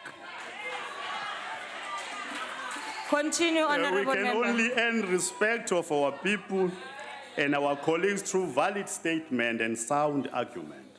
Through compelling articulation of our policies, we will be able to persuade even those whose policy orientation differs with that of ours. Indeed, we should disagree without being disagreeable, and when necessary, agree to disagree. The ANC did not only support, but also persuaded CODESA to endorse the separation of power principles and the proportional representation electoral system. It is because the ANC believes in the strong judiciary, a strong executive, as well as a strong legislature. It is in pursuit of the strong legislature that the ANC supported and continues to support an electoral system that does not ensure that the winner takes all. If in fact we can do that, all of you can go home. All of you can go home. But that all the views of our people are equally heard and considered. The ANC, honorable members, believes in the collective wisdom of all, and hence the National Assembly currently comprises of 13 different political parties representing diverse constituencies of our people. Our electoral system allows the people to directly elect their representative because people vote for each political party with a full knowledge of the identity of their leaders of the political party. Parliament in general and the National Assembly in particular is an institution of directly elected representative of our people. Wherever they are, they always think that we are addressing their problems, not our individual problem and individual hatred. It's not what we are mandated to come and do here.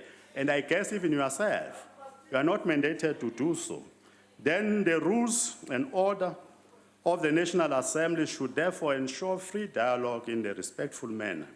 The review of rules, which the National Assembly has been busy with, is also aimed at strengthening the rules of engagement to safeguard the decorum of the House and present a respectful public image of the National Assembly.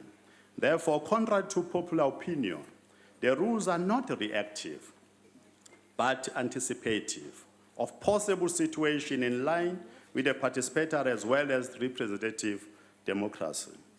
The ANC, through its strategy and tactics, is building the national democratic society in which there is equal on the basis of race, class, and gender, and in which there is prosperity and a better life for all. In this regard, the Constitution clearly promotes substantive equality, which requires not only equality of treatment, but demands equality of outcomes, and is therefore tolerate disparity of treatment to achieve this goal. It requires examination of the actual social and economic conditions of the groups and individuals in the process towards the goal of equal society.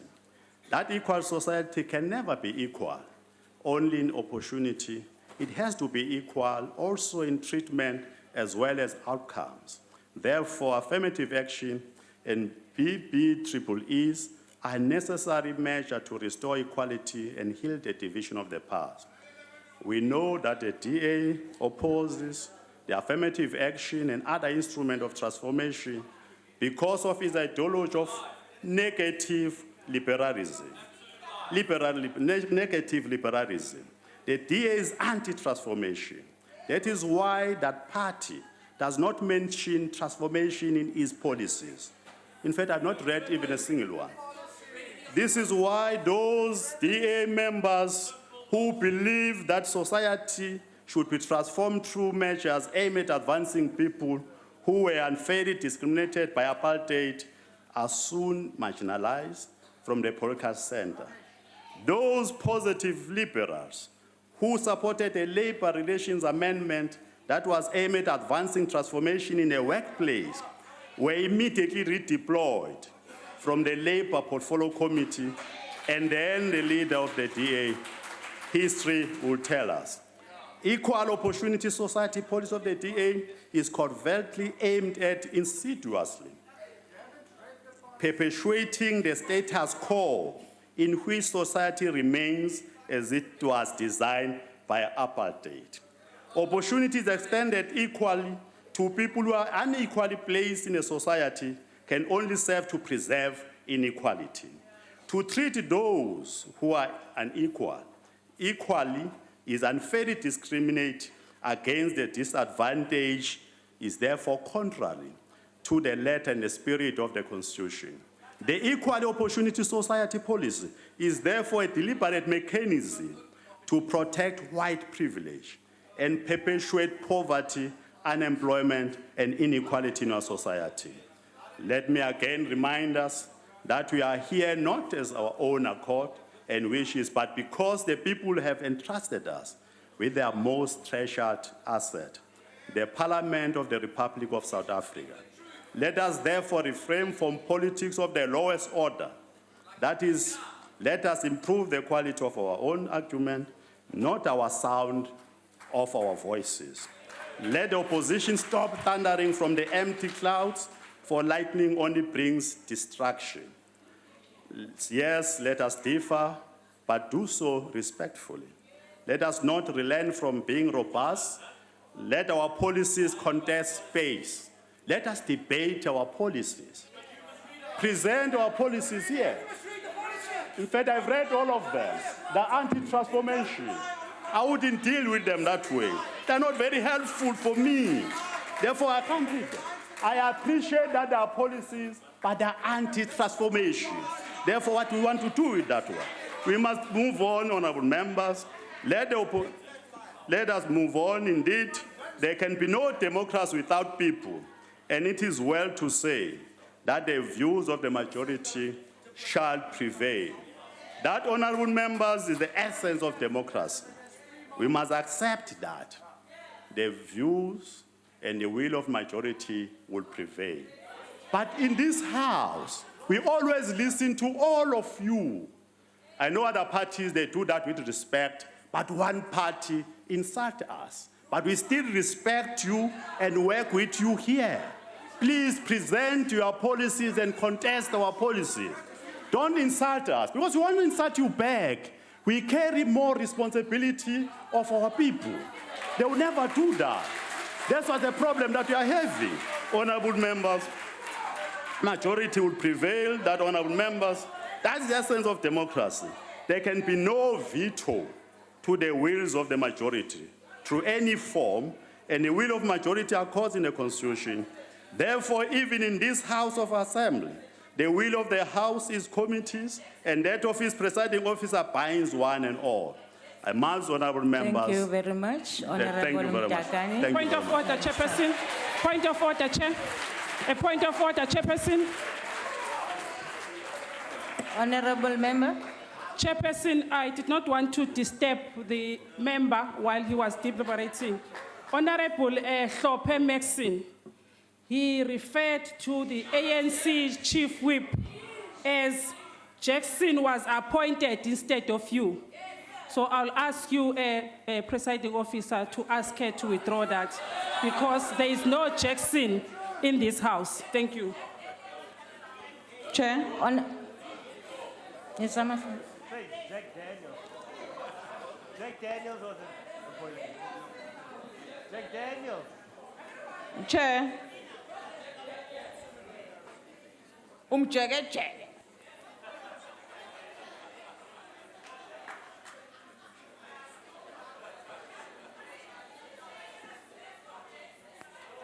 Honorable House Chairperson.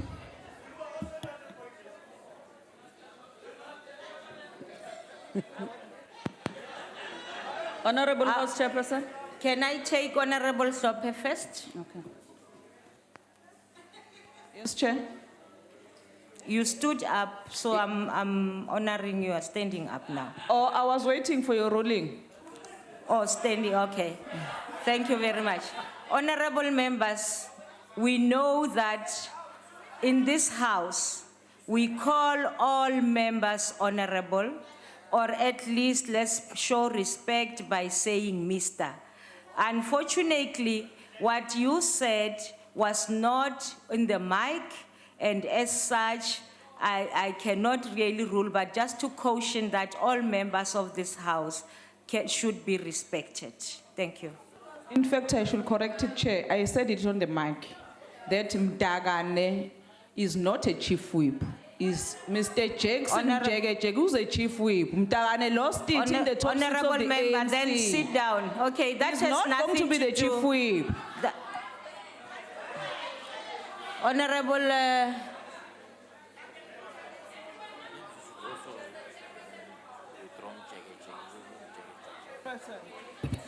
Honorable Deputy Chief Whip, I will come, or are you giving us? Okay, thank you, Honorable Pando.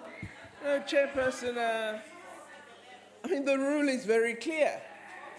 And the honourable member not only persists in infringing the rules, but adds by referring in the way that the member has done to the Honourable Mdakane. I really think that it is time, Chair, that the rules begin to apply. It's very clear in Rule 61, and the member has infringed it willfully, despite your ruling. Honorable members, I repeat, members of this House should be respected. Honorable Hlophe, as you were explaining yourself, you referred to the Honorable Chief Whip as Mjeke. I've never heard of any of that name. And we have got a rule that talks about names. Would you please withdraw that? I withdraw, Chair. Umpigwa Jackson Mtem. Umpigwa. Honorable or Mr.? Mr. Honorable Mpigwa Jackson Mtem. Wapigwa. Honorable members. House Chairperson. Honorable members. Honorable Hlophe, I don't think Those we are are insults really in our language, upholding. Honorable I withdraw, Chair. Okay. But let me say this, honorable members. The Honorable Mdagani just told us about the respect of the House. And having asked you to withdraw, you continue to explain what Mpigwa is. And some of us, well, we might not be conversant with the language, but what you have just said at the end, we should also be withdrawn, please. Chair, what must I withdraw? His name is Mpigwa. The explanation that you are giving. Okay, I is withdraw. insulting. But his name is Mpigwa, yeah. Thank you. You can check there. Okay. Mpigwa Jackson Mtembu, but I withdraw. Can you? Okay.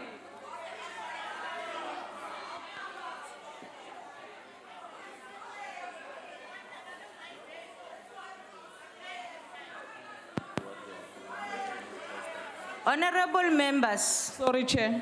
I respected you. I withdraw. That Minister of Makip, he is telling me that Ngisiwengu. Honorable member. Look at her.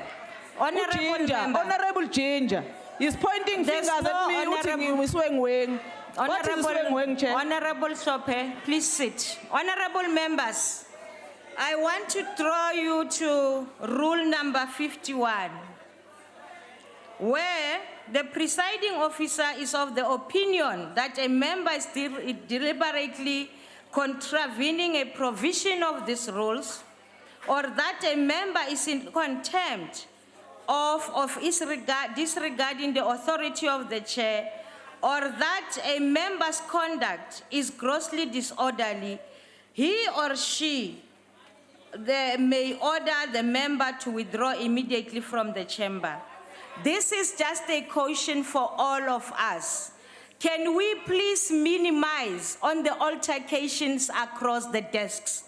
Because you make it difficult for the chair, because I can't hear what you are saying down there and I'm unable to rule.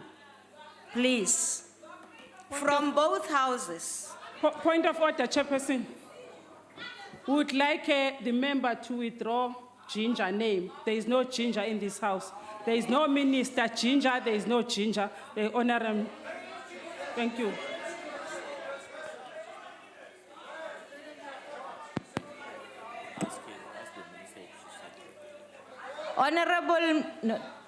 Honorable members, we are wasting the time of the South Africans. Honorable Sope. No, I'm speaking. Please, I asked you to stop the altercations across the thing. No, I'm not saying you should stand. Chair, I'm but just with talking. due respect, Chair. Can you protect me to the Minister Ujinja and Minister Susan Shabang? They are insulting me here this side. That's what I'm trying to caution, honorable member. Honorable member, before you sit down, can you please just withdraw Ginger? Ginger told me on the plane that her name is Ginger. Honorable member, in the plane, yes. Yeah. We are in the house. Oh, Minister Zulu. Thank you very much. Honorable members, let us stop. Let us stop. Sorry, Slalo.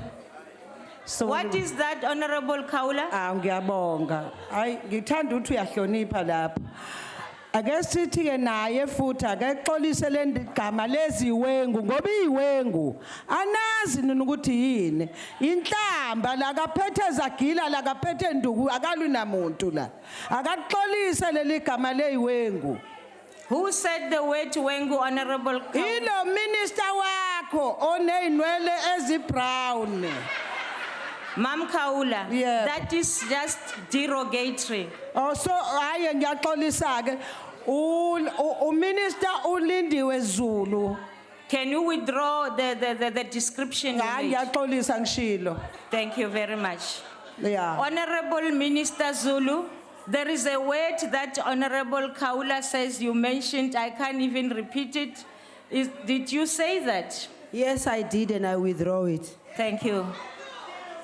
We now continue We have been informed that there are learners in this house. And we want these learners to go out of this parliament having learned something, not the insults and the altercations. Honorable Singh, take the debate forward. At last, Chairperson. Honourable Chairperson, let me firstly respond to what the Honourable Speaker said with regard to the Women's Multi-Party Caucus. And you said we need to get more active in that regard. I want to say also we don't have a youth structure. And this is something that we need to look at so that our young people can have a forum when they can talk about youth issues. Honourable Chairperson, this fifth Parliament has seen itself sorely tested in all areas. We have seen disruptions in this House like never before. We have had our parliamentary gates stormed by angry students. We have had the business of Parliament stopped due to prolonged strike action by parliamentary staff. We have seen members being violently ejected from this very chamber. Stun grenades have been used. Public order policing have been called into the precinct, and the presence of the now infamous white shirts is now a permanent fixture. Every other sitting, Honourable Chairperson, there is a threat of court action, even today. Honourable Chair, I'm sorry to disturb the member. In the chamber, it's very cold and it's unbearable. Is it possible that we can... Honourable technicians, please assist us. Thank you. Continue, Honourable Member. Thank you, Chairperson. I hope I get some cold time or injury time for that. Almost every other sitting, there is a threat of court action involving Parliament, and in some cases, Parliament has found itself to be acting in contravention of the laws of the country, and I think the Honourable Speaker referred to this earlier on. Honourable Speaker, we did have a very successful meeting earlier on, about 5 or 6 weeks ago, where we called leaders of parties to unpack the outcome of the Concord judgment. I think we need to follow that up urgently and soon. Honourable Chairperson, this once very honourable House has seen itself shaken to its very foundations. It seems as if anarchy-based new order is fast approaching and quite simply has the honourable institution on the ropes. Every day we see Parliament being quoted, and we all hear this as a circus, a laughing stock, as being better to watch than daytime TV. Drastic measures have to be taken, Honourable Chairperson and Speaker, if we are to arrest this decline. And we have to do this collectively. In short, we all need to get our act together, and that's an appeal that we as an IFP are making from this podium. Common decency and respect for one another are becoming relics of the past. Honourable Speaker, another issue that has been brought to our attention is the ongoing labour strike. We've been given to understand that the matters have not as yet been resolved. There are members who have not received bonuses. There are members who have received bonuses less than that they should have got. We understand negotiations on the way. What we hear from some of the staff may not be true. But in this regard, Honourable Speaker, we really require you to give leadership in this matter here, and we have to resolve the issue between the employer and the employee so this Parliament can function properly. There have also been recent reports, Honourable Chairperson, Honourable Speaker, of trips taken by the Secretary of Parliament and his management, and it was reported that they did not get permission from the Honourable Speaker. Now, we need the Honourable Speaker to clarify this, because in my mind, it is only the Honourable Speaker that can grant this permission, because she is the political head of this institution. I just want to touch in the remaining few seconds few issues that my members have raised. Library services such as interlibrary Sabinet loans, subscriptions to online newspapers, and in fact many subscription services I understand have not been paid. Equipment used by housekeeping in some areas of Parliament is falling apart. My office advises that the last time curtains in our offices were professionally cleaned was in 2004, 10 years ago, 12 years ago. Simple things like we never had a fire drill. Bells don't work in Mark's building. Intercoms don't work. Bathrooms are in a state of disrepair. Air conditioners are substandard. Internet is painfully slow. No Wi-Fi access in many parts of the precinct. I think these are issues that my honourable members of the IFP would like to see attended to, and I think other members as well. Honourable Speaker, your leadership is needed now more than ever before. We support vote 2 Parliament. Thank you. Thank you very much. Honorable Kubisa, Rakela Pambili, Nenkulumo Pikiswa. Sicela ukubonga sihlalo namalungu ahloniphekile lendlu. Parliament is a cornerstone of our democracy, an institution vested with the hopes, aspirations, trust of our people. The purpose of the vote today is to provide the support services required by Parliament to fulfill its constitutional functions, to assist political parties represented in Parliament, to secure administrative support and service constituencies, and to provide members of Parliament with the necessary facilities. We need Parliament that engages its employees on time, enforces fair and collective bargaining, and responds on time. An amount of 2 billion has been allocated to Parliament to fulfill its mandate, and on this occasion of debating vote 2, it is incumbent on us to reflect on the functions and mandate of Parliament, and in particular, the role of Parliament in exercising oversight over the executive as provided in Section 42, subsection 20, and 55, subsection 2 of our Constitution. The debate also affords us the opportunity to reflect on whether we have done our work accordingly and whether the executive has given us the opportunity to do our oversight function. Sadly, at times, the executive has given us much cause for concern in its response to our oversight function. At times, we are bombarded with answers which are superficial and lacking in depth, and the NFP finds this to be unbecoming. Our government departments all have highly qualified senior employees who could do far better in offering both oral and written answers of high quality. Yet, at the same time, we need to pause and ponder our own behavior and conduct. We need to ask ourselves to what extent we, as honorable members, have compromised the dignity and the decorum in this august house. How often have we not shamed Parliament through petty questions, frivolous point of order, through unnecessary heckling and interjections? We regularly observe insults and innuendos held across the floor, aspersions cast upon the integrity of members, and rude behavior and unparliamentary language increasingly becoming the hallmark of our debates and deliberations. As we ponder our conduct and as members, we also need to ask whether our presiding officers have done their share to restore order in this house. Honorable Speaker, we feel that we need a check-up in that regard. Chairperson, the National Freedom Party believes that the time has come to restore the credibility of this highest legislative institution in our beautiful country. It cannot be postponed. The recent conduct of the House is having a negative impact on our people and is doing the image of our country harm in the eyes of the world, causing investor confidence to be shaken. Our conduct is taking away our time for making laws, as it is our function as legislators, and deprive us of time for much needed robust debates. This House should be a haven of free speech and a space for dialectical discourse, but should be tempered with a modicum and level of ethics, courtesy, and professionalism. The House has rules which apply equally to all of us. During the previous debate on vote 2, the National Freedom Party rejected the use of police and other extra-parliamentary forces to remove members from the House. And we welcome the findings of the court that such action is unlawful.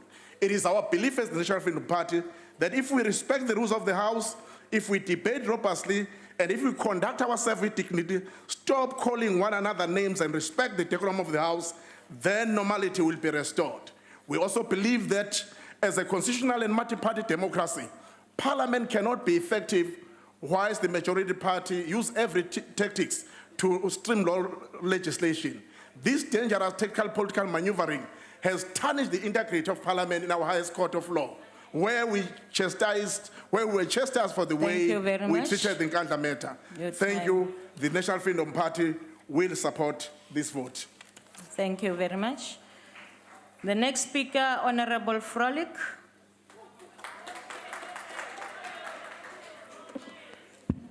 Honorable Speaker, on a point of order. Speaker. What's your point of order, Honorable Dlamini? To Honorable Floric, I still need my apology. He removed me. Honorable Member, please sit down. This is not the time for that. This is not the time for that, please. Continue, Honorable Frolic. No, thank you, Chairperson. Honorable Speaker, members of the Executive, honorable members, ladies and gentlemen. The National Development Plan envisages the active participation of the citizenry of this country in all spheres of their lives, especially in partaking in the decision-making processes that affects them most. This stated objective of the MDP embodies our constitutional values and the clause in the Freedom Charter that states that the people shall govern and that all people shall take part in the administration of our country. Last year in this debate, I informed the House on the progress and consultation processes that we were embarking upon to develop the public participation model of Parliament. The development of the public participation model is informed by Parliament's vision of an activist and responsive People's Parliament that improves the quality of life of South Africans and ensures enduring equality in our society. The model seeks to achieve Parliament's strategic objective to increase access and improve the quality of participation through enhanced programs to ensure participatory democracy. The political task team that was overseeing the development of the model has completed its work and adopted its report. The report will now be presented to the Joint Rules Committee for ratification.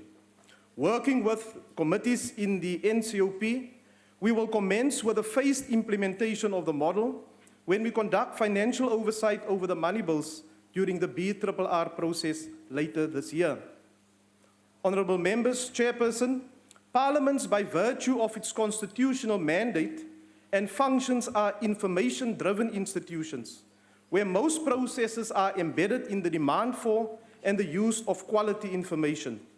The aim of the ICT strategy is to enable the vision of an activist and responsive Parliament that is connected to its citizens, accessible to all, and works in a productive and smart manner.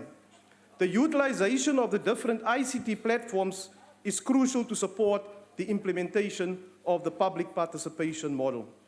In a globally connected world, the proliferation of information driven by technological advancements is fundamentally changing the manner in which parliaments operate.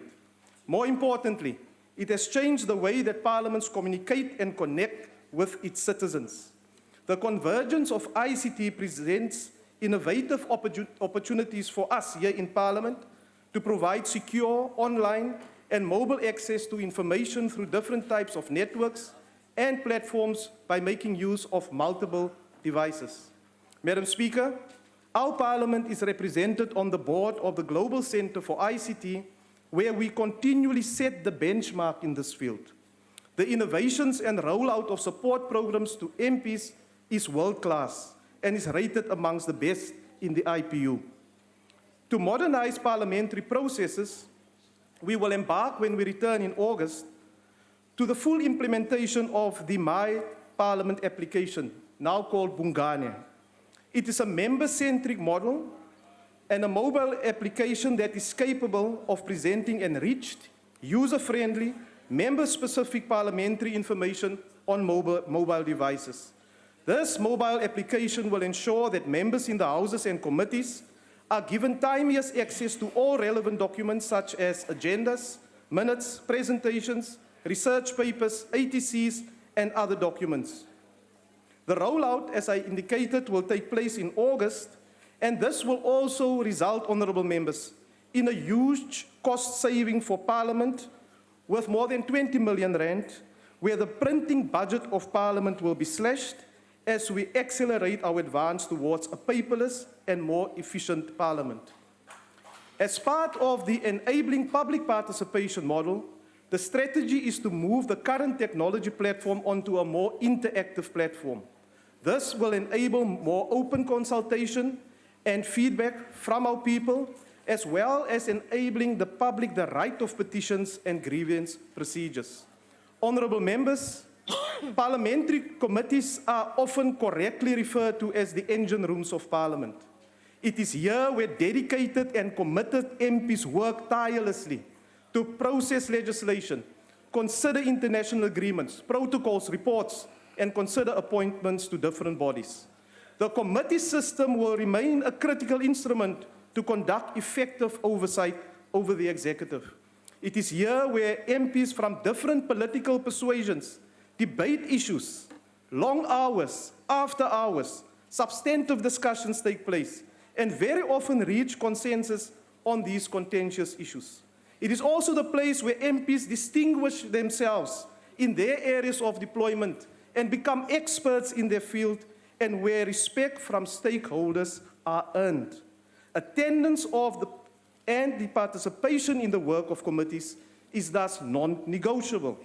Political parties must do more to ensure that their members attend portfolio committee meetings. An electronic system is being considered to ensure the reliable recording of attendance of committee meetings. The work, honourable members, of the National Assembly and of Parliament in general is thus not limited to sittings of this House that quite often portrays Parliament in a very negative light. The number of views and mentions on social media and replays on TV and other platforms on what transpired during sittings is not and cannot be used as a barometer of whether we are living up to the commitments of our people. All committees' annual performance plans and programs show drastic improvement, Honourable Speaker, and all the plans are aligned to Parliament's strategy. It is our intention to further improve the quality by improving coordination with the Executive to ensure that all oversight-related reports are submitted in time and with content that is relevant and important for oversight. Focus of oversight in committees continues to hone in on the implementation of the objectives of the National Development Plan by the Executive. Committees have a specific responsibility to ensure that the relevant departments have mainstreamed the NDP, SDGs, and our country commitments contained in the outcomes of the Climate Change Conference in Paris, COP21. Working with the House Chairperson for International Relations, we will later this year initiate a series of engagements on these crucial matters. This will involve the relevant committees, members of the Executive, academics, and civil society. Honourable members, under trying economic times, we are pleased that the allocation to committees of Parliament has not been drastically reduced. This, however, remains insufficient to accommodate all the committee business that may be required by our chairpersons. We have also implemented the efficiency measures, as I announced last year, in the areas of catering, advertisement, flights, and also ground transport during committee visits. We intend to continue implementing efficiency measures to ensure that the allocated resources are utilized effectively. We guarantee members and committees that the efficiency measures will not impact on oversight and the quality of support to committee work. Honourable members, the cooperation between the two houses are bearing fruit and is assisting in reducing duplication and costs. In the committee section, we are, however, still confronted with constraints, insufficient time for committee meetings, long hours of travel to and from the parliamentary villages, shortage of committee rooms with the associated high cost for hiring venues outside of Parliament, and then system breakdowns and inadequate infrastructure in some of the committee venues.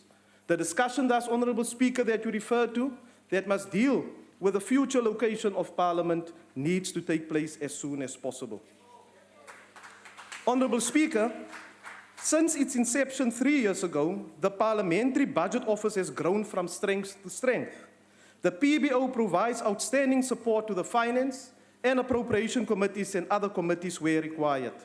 Under the excellent leadership of the Executive Director, Professor Jayed, the PBO of this Parliament has established itself as the leading institution of this nature among world parliaments.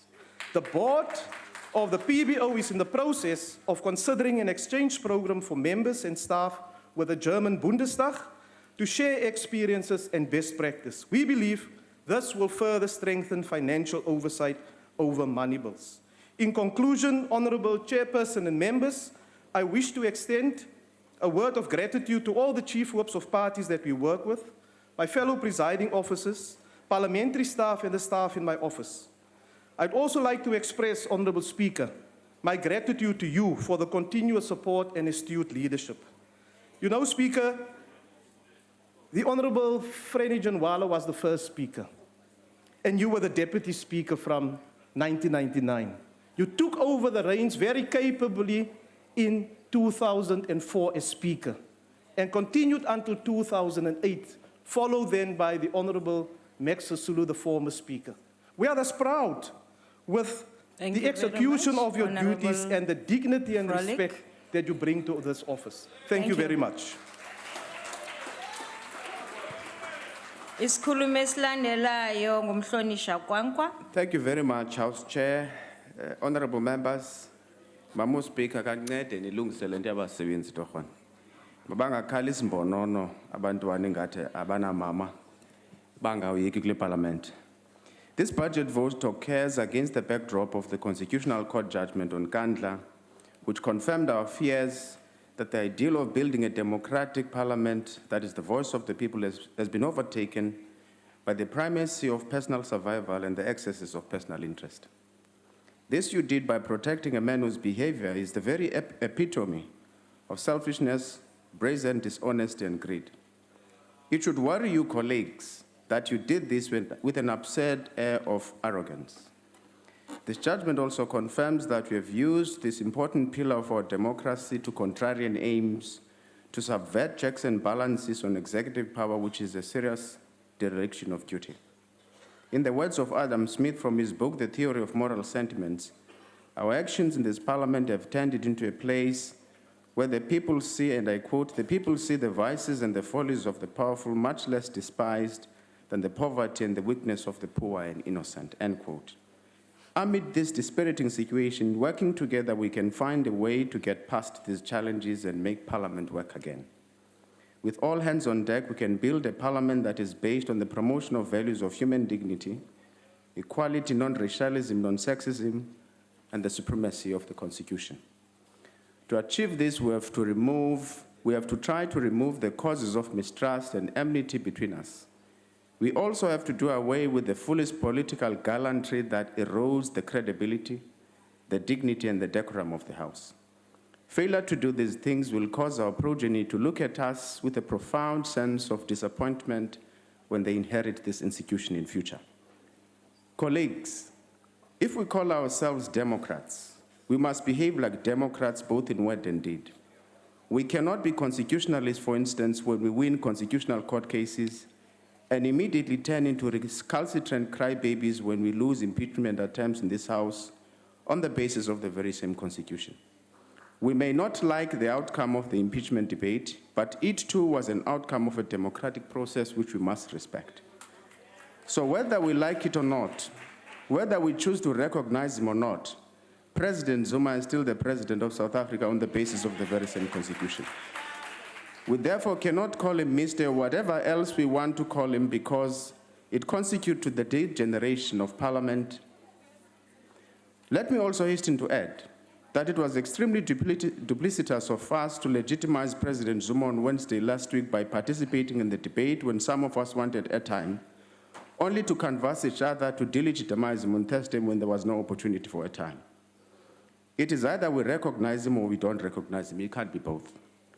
As a reminder of the important work that lies before us, I wish to quote Adam Smith again when he says, and I quote, "When the happiness or the misery of others depends in any respect upon our conduct, we dare not, as self-love might suggest to us, prefer the interest of one to that of many." I thank you very much. Thank you. We now invite Honorable Gina to take the debate forward.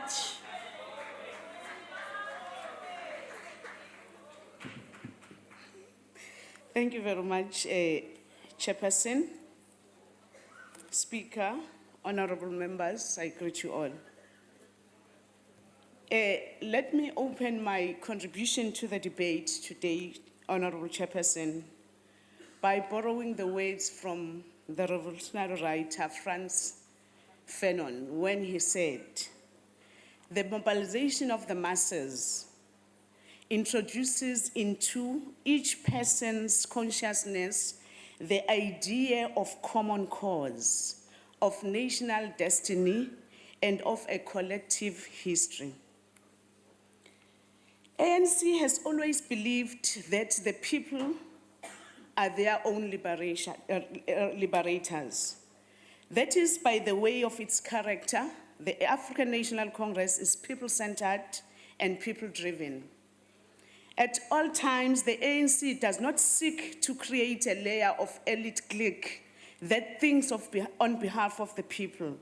Instead, it creates opportunities for the people to participate and air their views.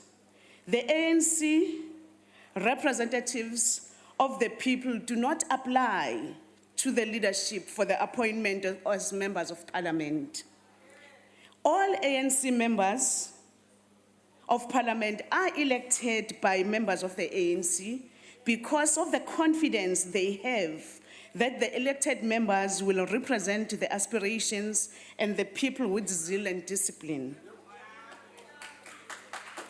The people of South Africa have consistently given a mandate to the ANC to lead this parliament because they know and acknowledge the struggles that the African National Congress have waged for democracy that South Africa enjoys. And as members of parliament from the African National Congress, that is what we are determined to do and will continue doing. ANC is the microcosm of the national democratic society and its building. There is a vibrant international democracy within the ANC where there is nothing like a voice of a leader that cannot be contradicted by anyone. All ideas are contestable and contested within the ANC. It is none other than the membership of the African National Congress and the people of South Africa who determine the direction which the ANC should take. For the ANC, the will of the people is paramount. That is why all South Africans are invited to contribute to the policy discussions, document, and even our organizational and political reports are on website accessible to all. To always prove that the ANC is the leader of the society, no political party can ever deliver its manifesto before the ANC does so, because they will have to wait for the leader to do that, then they do the follow-up thereof. And that is exactly what we are transferring to Parliament, because the ANC is the leader of the society, and we see that here. The African philosophy of Ubuntu requires that there should be reciprocation of courtesy and respect that is extended to the next person. According to the spirit of Ubuntu, according to the philosophy of Ubuntu, umuntu umuntu kabantu, mutu kamutu kabatu. This does not refer to the fact that in an African community, people protect each other symbiotically or from fear and want. The essence of Ubuntu is that human dignity is enhanced when fellow human beings do not demonize each other, when they do not violate each other's dignity, or in other words, human dignity is enhanced by a reciprocal observation of values, ethics, and norms. It is sometimes a disgrace what we witness in this House, where some honorable members do not behave in an honorable manner. And that reminds me of the words by Mao Zedong.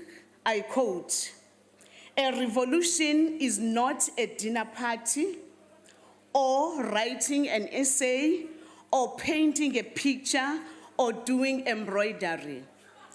Okubuhlungu ke sihlalo kwalomhlangano ukuthi kulendlu ilobo esihlale sikubuka lokhu Mao Zedong akushoyo, where sibona abantu abaningi becabanga ukuthi mhlambe ukuba kulendlu ukuzodweba nje izithombe ngembala eminingi babona ukuthi kuzoba kuhle besukuma bememeza benza izinto ezingafanele, but sikhongolose sithi yiloko esithi abantu abasikhethelanga ukuthi sizokwenza leyo nto, kodwa esingaqinisekisa abantu baseMzantsi Afrika sithi siyazi ukuthi abantu bayabona, siyazi ukuthi abantu bayakwazi ukuhlukanisa phakathi kwento enhle nembi, and yiloko esikubona kwenzeka njalo ukuthi la ukhula kufanele lisiphulwe lusuke khona sizokubona abantu bakithi bekwenza lokho ukuze iParliament yabo iqhubeke ikwazi ukumela imfuno nezikhalo zabo. The members of the National Assembly are elected to represent the people and to ensure government by the people under the Constitution. It is the view of the ANC that Parliament represents what is said in the Freedom Charter that the people shall govern. Therefore, we have a clear constitutional mandate that makes it a point that the people of South Africa govern their country. It is clear that there should be a balance between representative and participatory democracy. In other words, our democracy is not complete when honorable members of this august House represent the aspirations of their constituency. Our democracy is only perfected when the people participate in making the laws that regulate their livelihoods. If we take a leaf from Fanon, then it becomes clear that the nation building and social cohesion are a consequence of involving the masses of our people in the governance to forge the common national destiny. Therefore, facilitating meaningful public involvement is not an activity, but it is a mission of us all as members of the National Assembly. It is a necessary element in building the capable democratic state on our way to the national democratic society. The people are their own liberators, and involving themselves when binding decisions that will have an altering effect on their lives are taken reinforces their human dignity. It is a good story to tell that this Parliament continues to do that. People continue to show confidence in this Parliament.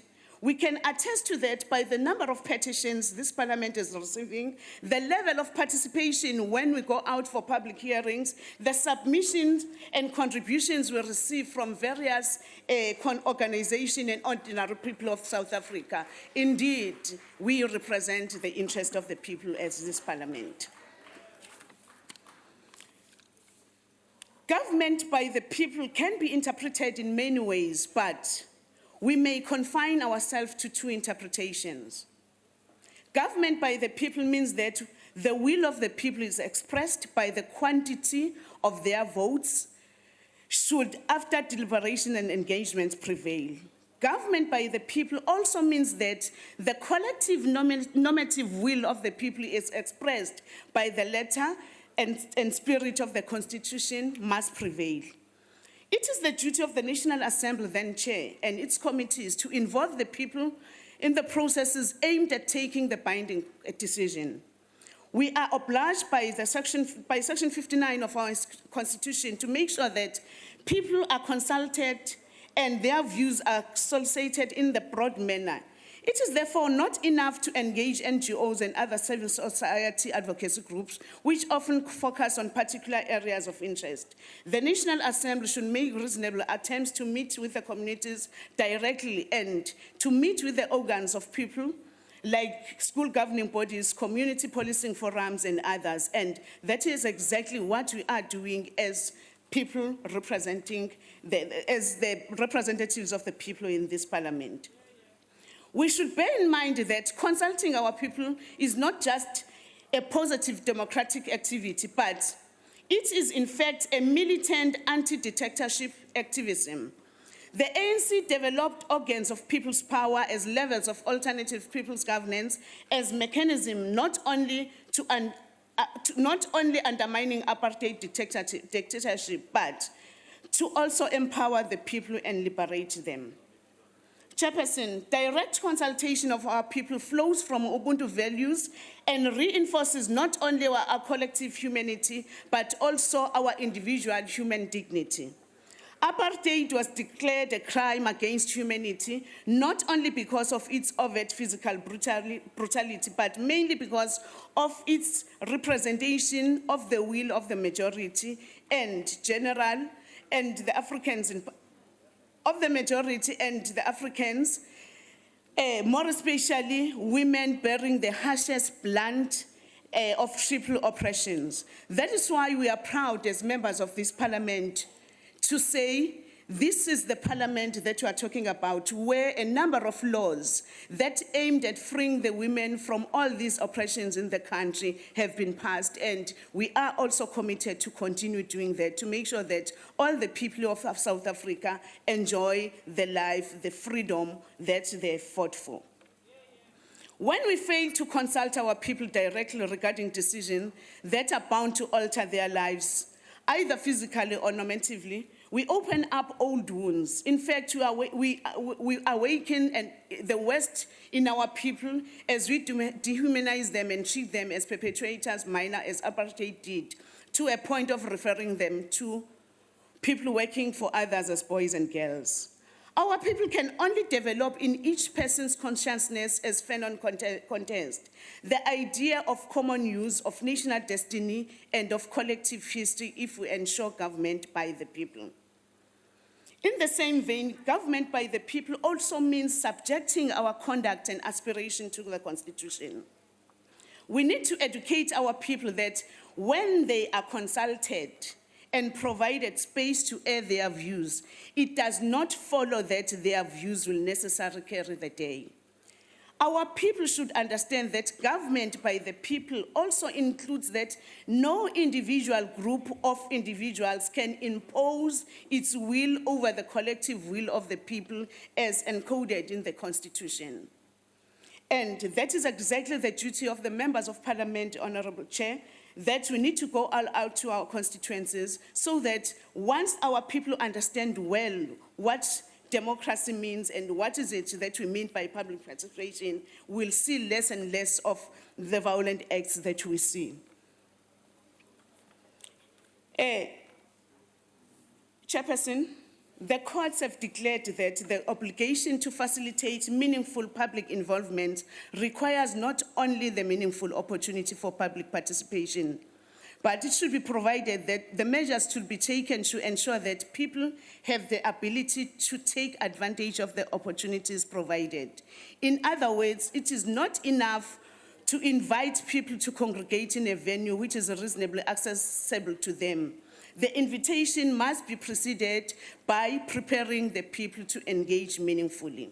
Looking at the budget that we are discussing today, we are determined and we are confident as to say, this is what is going to be catering for. This is what this budget is going to make sure that this is People's Parliament where always and ever the doors will be open for the people to participate and make sure that their voices are heard and Parliament is taking them forward. This requires that all documents should not only reach the participant in time, but that the content of the documents be in a language that is accessible to the participant. Further to this, it is critical that the resource persons are dispatched to hold preparatory workshops with at least community representatives serving in the organs of people's power. The representatives should afford not only time to clarify themselves of the essence of the resource documents, but should be given a requisite support to prepare them for written submissions. Government by the people cannot be delinked from facilitation of the meaningful participation. Chairperson, at all times we should make clear the distinction between matters that are in the public interest and those that are interesting to the public. Let me repeat that. It is important to make a distinction between matters that are in the public interest and those that are interesting in the public. As we call for SNAP surveys here in Parliament, we should do so not driven by the sensationalism of issues that are trending on social media. We should call for debate on issues that are having a bearing on the improvement of the lives of our people.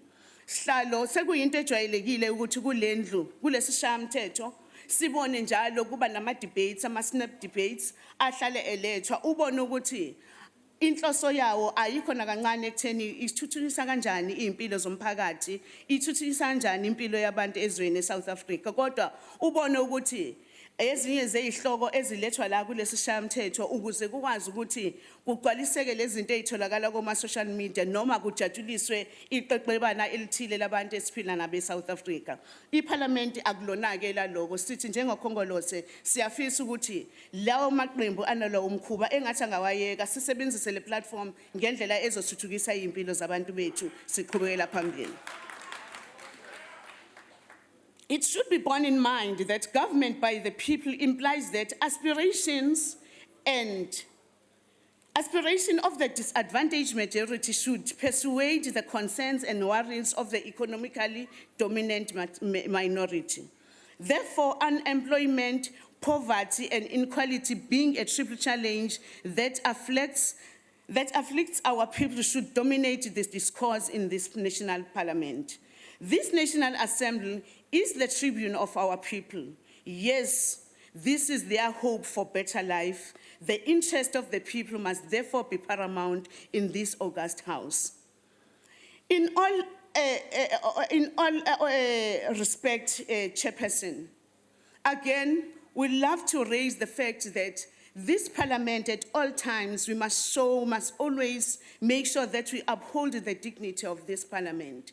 Kuyathusa-ke mhlali ngaphambili mphathishlalo ukuthi ngesinye isikhathi ukuyiphatha okungamulekile esikubona kwenzeka kulendlu yilana obuye uyibuze khona ukuthi sifuna ukuvumelana yini, sifuna ukubuyela emuva yini la esithi asisaphili ezweni la umuntu wesifazane ebukelwa khona njengoba eminye yemithetho eshayiwe kulendlu la esike sibone khona amanye amaqembu amancanyana esinawo phakathi kwethu eke adelele ungaze uzibuza ukuthi ingoba mhlambe usomlomo wendlu kuyisifazane noma kodwa sithi i-ANC iyoqhubeka ikulwele lokho ukuthi bonke abantu baseMzansi Afrika bayalingana, isifazane nesilisa sitreatwa ngendlela efanayo. Yiloko esokulwela and sithi labo abaqalayo ukwenza lokho into ingasoze i-ANC yavuma sivumele ukuthi iqhubeke. Let me be allowed, Chairperson, to quote from the wise words from our hero, Comrade Nelson Mandela. The words that he said when he addressed the joint sitting of Parliament that took place on the 10th of May 2004. It was a joint sitting commemorating 10 years of democracy in South Africa. He said, I quote, "Let us never be unmindful of a terrible past from which we come from, using that memory not as a means to keep us shackled to the past in a negative manner, but rather as a joyous reminder of how far we come and how much we have achieved. My wish is that South Africans never give up on the belief of goodness that they cherish, that faith in human beings as a cornerstone of our democracy." Close quote.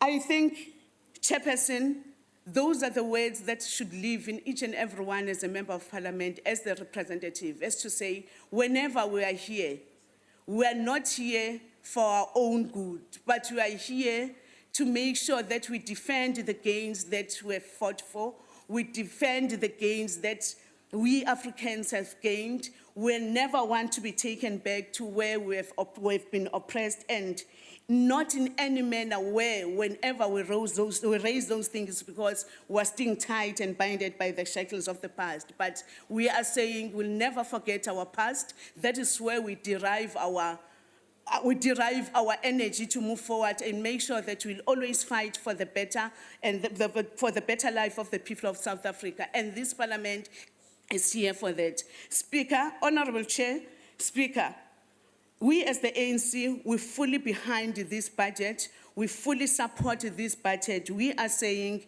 the government by the people means that the issues afflicting the people dominate the discourse in this People's Tribune. And through this budget, we are going to be able to deliver to the people of South Africa. We are going to be able to make sure that Parliament continues to be the tribune of the people of South Africa, and we deliver in the manner that will make sure that we change South Africa for the better and for the best. The budget is being seconded. Thank you very much, Chairperson.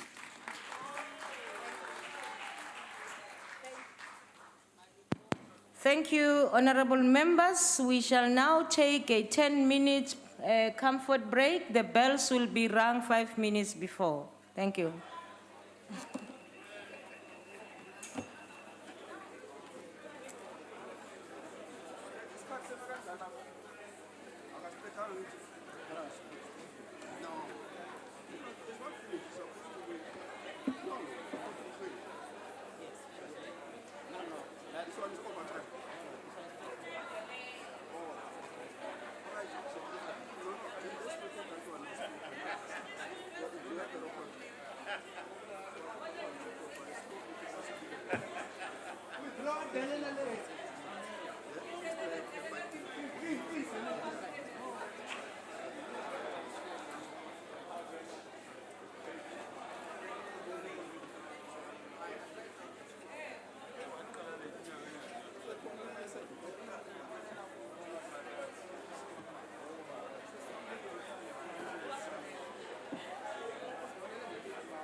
Please be seated.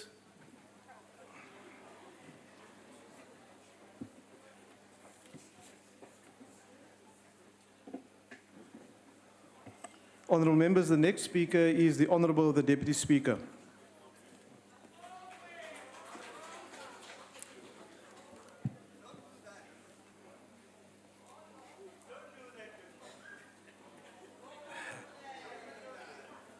Chairperson, honourable members, thank you very much for this opportunity. As the Speaker said, this is an excellent opportunity to reflect on the past 22 years and the 20th anniversary of our Constitution. If it is correct that the changes that took place in 1994 and in 1996 constituted a radical departure from the previous political system, it is appropriate today, this moment, when we look back 20 years ago, in spite of the huge progress that have been achieved to meet some of the promises of the Constitution, to argue correctly that we do need a second, more radical phase for socio-economic transformation in order to aggressively pursue what the Constitution promises the people of our country. The immediate task for us today, on the 3rd of August, is to renew the mandates of the local legislatures, which constitute the third sphere in the three-sphere interrelated, interdependent, yet distinct spheres of our system of governance. With proper support by provincial and national government, these localities will be much more effective in achieving more than they have to date. We in Parliament, learning from these lessons of reading the Constitution, talking about interdependence, interrelatedness, and yet being distinct, the emerging cooperation inside the Speakers Forum, both politically but also administratively, bodes well for cooperation which the Constitution argues that we need in order to achieve the objectives it contains. Without such collaboration, it will be absolutely difficult to do that. We cooperate to generate common ideas that are emerging around effective oversight, common ideas around effective accountability, common ideas around monitoring and evaluation. And what currently exists as an independent budget office and its support to committees to conduct robust oversight and holding the executive accountable is the necessity to share these insights across the legislative sector. And when the National Development Plan calls for the strengthening of the capability of the state, it is in this area that we need it the most in order to ensure that the commitments to the people that we say we must follow up with more rigor happens effectively. There is no doubt, honorable members, that the emerging impact of the legislature, in my opinion, of rigorous interaction and cooperation with the executive is leading towards the emergence, for example, not only of strengthening monitoring and evaluation inside government itself, but also inside the legislative sector. There is also a very useful emergence of the requirement for socioeconomic impact studies to precede legislation, so that we do not have to wonder what the effect of any intervention legislatively will have, so that in committees considering what is before them, they are able to do so informed by this impact that we would like to see, which is the call for a meaningful transformation in our society. What are the challenges of democracy today in which Parliament is a critical role player? In my view, it is for Parliament not only to continue to represent what we have done successfully to date, hold elections for this part of the governance system, but also for local government, as we are going to do in August, and that is worth celebrating, which is what the Constitution wanted us to do. That we continue to do that is a measure of the contributions that I think Parliament can be proud that that is happening. The challenges include also the reality that many in our country remains not yet reached in order to lift them from the vagaries of poverty, inequality, and unemployment. It is when we reverse visibly the lived experiences of people in the farms, domestic workers, people in vulnerable industries, that we can talk about with even more proud that the impact which the Constitution had in mind is indeed taking place. Honorable members, we do not work in isolation from the rest of society. Our contributions are also in many instances, also in the public eyes, are mediated by the fourth sector, the media in its many manifestations and so on. And so one of the critical things we must continue to do, just as Parliament must come under serious scrutiny, so must the judiciary, the executive, the media. No single institutions in this society must go without scrutiny to look at whether in the manner in which they conduct themselves, they communicate, they practice the craft of journalism. They are doing so objectively, that indeed they are not managing down the perceptions of the achievement of democracy in general in their country in pursuit of a fast buck for the sale of a copy of Daily Sun or something like that.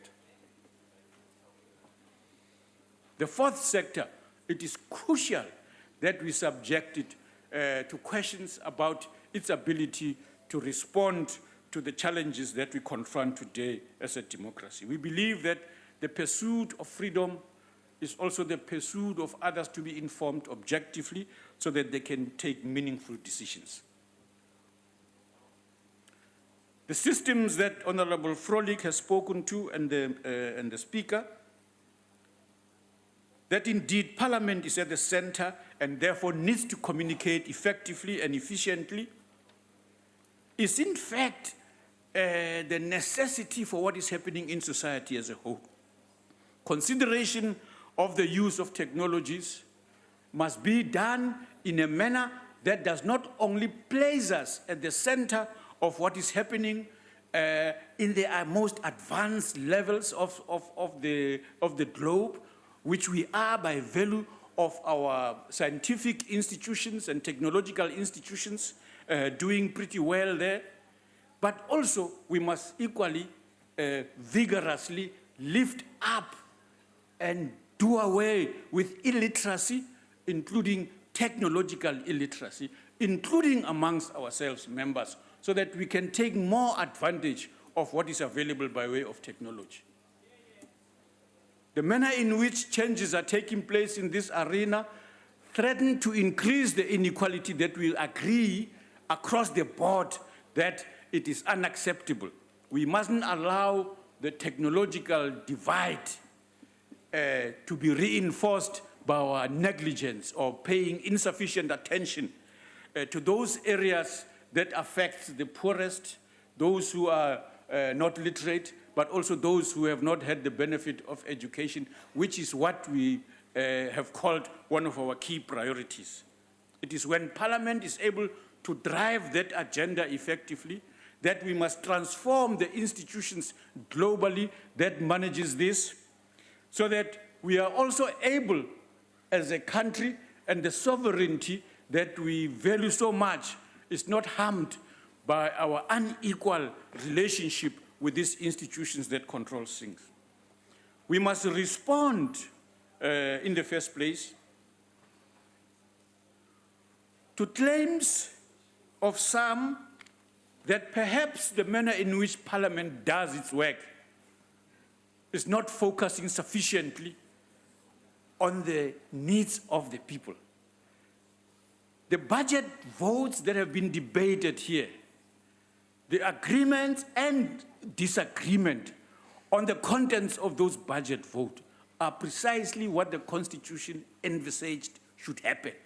That none of those must be allocated without subjection to debate and scrutiny, so that the people's needs that are intended to be addressed by those budget votes are indeed addressed, and that on an ongoing basis we are able to assess the effectiveness of that, not only us as Parliament and our related institutions in the institutions that support democracy. The Speaker pointed out a process underway of dialogue and engagement with these institutions, and one of those institutions is the IEC, whose integrity must always be protected by all of us, because we would like them to conduct a free and fair elections as they have done in the past in the majority of the elections that we are required to have.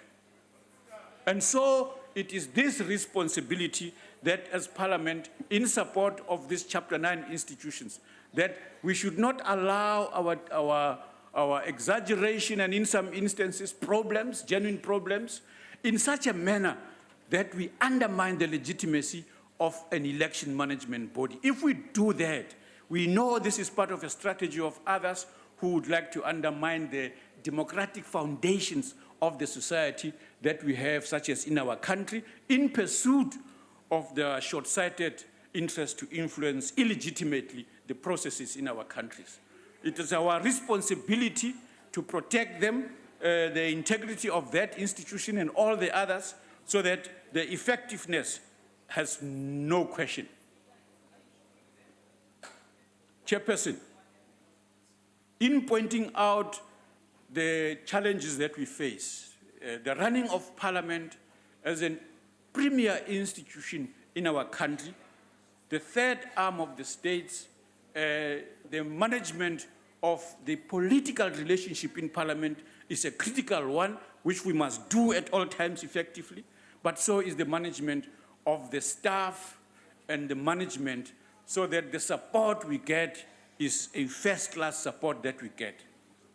In order to do that, the engagement of the political leadership, the executive of the Speaker and Chairperson, including the Secretary, with the leadership of the trade union movement, is intended to achieve that objective.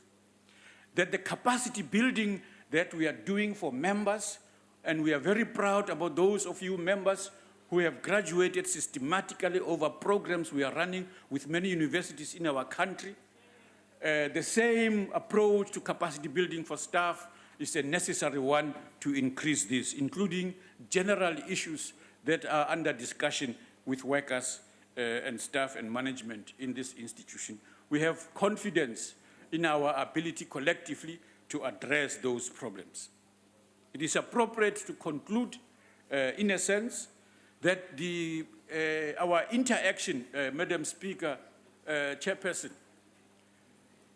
in the regional and international fora continues to be very inspiring and humbling in the manner in which others consider the progress we have made, the examples we have set as worth following.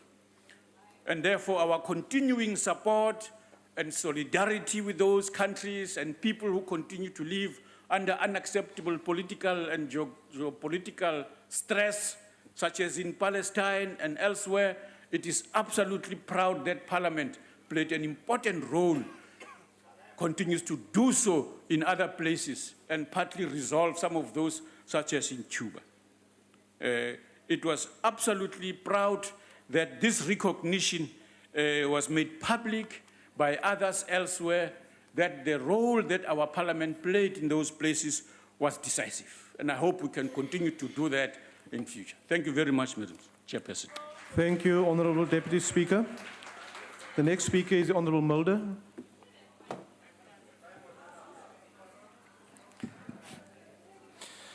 Honourable Chairperson, today we are debating the budget of Parliament, the highest legislative authority in the Republic.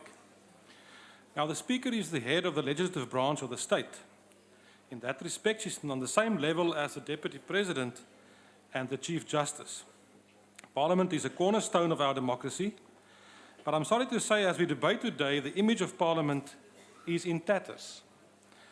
In my 28 years in Parliament, I can safely say that the level of debates, the interactions between members and political parties have never been at such a low level as that we have now. No doubt, no doubt, no doubt. We have become the laughing stock of ordinary South African citizens. The member who is crying about the apartheid parliament, there's your Deputy Minister of Sport. Tell him as well, okay? So wake up, wake up. The problem is our parliament has become the laughing stock of South Africa and the citizens out there. And it's not the fault of the good officials that work here. No, how embarrassing must it be for the officials to say, I am working at Parliament. No, the fault is somewhere else. Parliament has become the victim of a blood feud between the real ANC Youth League, currently dressed in red, and the ANC under the current leadership of President Zuma. In the run-up to the 2014 Honourable election... Mulder, yes. will you just take your seat? Yes, Honourable Member, why are you rising? Honourable Chair, we are not the ANC Youth League. This is the Economic Freedom Fighters. What is the point of order? You refer to us as the real ANC Youth League. We are the Economic Freedom Fighters. Thank you for the information, Honourable Member. Continue, Honourable Mulder. I'm glad that the Honourable Member thinks that he's the EFF. You are the ANC Youth League, currently dressed in red. Now, the point, Chairman, is that this feud between... Honourable Mulder, will you take your seat, please? Yes, Honourable Member. May I address you? Yes. Continuously, the member on the podium keeps on referring to us and associating us with ANC failures. You need to rule on that. Honourable we are Member. not ANC Youth League members. Thank you, we Honourable are economic Member. freedom fighters. You need to rule on that. Thank you, Honourable Member. Will you take your seat? Honourable Mulder, will you refer to the Honourable Members to the party that is represented in Parliament, please? I can do that, Honourable Chairperson. Order, Honourable Members. Yes. Oh, really? Now, the problem, Chairperson, is that in this feud between the EFF and the ANC, and we must also be quite clear that the EFF quite clearly stated their objective when they came to Parliament before 2014. They clearly said, we intend to bring the revolution to Parliament. That was on record, and we all know that, and the member agrees with that. And in that process, to do that, they need to get rid of President Zuma, and they want to defeat the ANC. Now, in reaction to that, the ANC decided, obviously, to do everything in their power to protect the Honourable President and to protect the ANC. But the problem is this. This is done regardless of the truth, regardless of the law, regardless of the Constitution, regardless of Parliament, regardless of the solemn oath each and every one of them swore, regardless of South Africa. Why? Because the ANC is everything. And because of this feud, Parliament has become in disrepute in terms of public perceptions.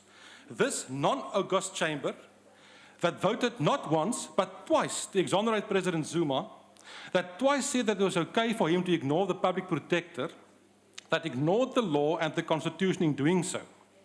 The National Assembly was duty-bound to hold the President and Executive accountable by facilitating and ensuring compliance with the decisions of the public protector. But the ANC majority in this House deliberately decided not to do so. And then they have the audacity afterwards to come and say, we in Parliament failed. No, we in Parliament did not fail. The ANC majority in Parliament failed. The Honourable Gina earlier this afternoon referred and said there's no view of an ANC leader that cannot be challenged. So who of you challenged the advice that you received to accept the proposals by the ad hoc committee? Did anybody challenge that? No, nobody did. Meneer Voorsitter, daar moet geen verbasing wees dat die grondwetlike hof sy uitspraak gemaak het soos hy gemaak het nie. Dit was voorspelbaar, want daar is nie 'n enkele argument wat die grondwetlike hof aangevoer het wat nie reeds in hierdie parlement gestel was en die ad hoc komitee gestel was nie. Die feite was uitgespel vir die ANC. You were not prepared to listen because in your defense of the ANC, you brought this parliament into disrepute. And this feud will continue, and Parliament will lose, and people will laugh at us. Honourable Member, your time is now expired. Thank you, sir. Thank you. The next speaker is the Honourable House Chairperson, Dediza.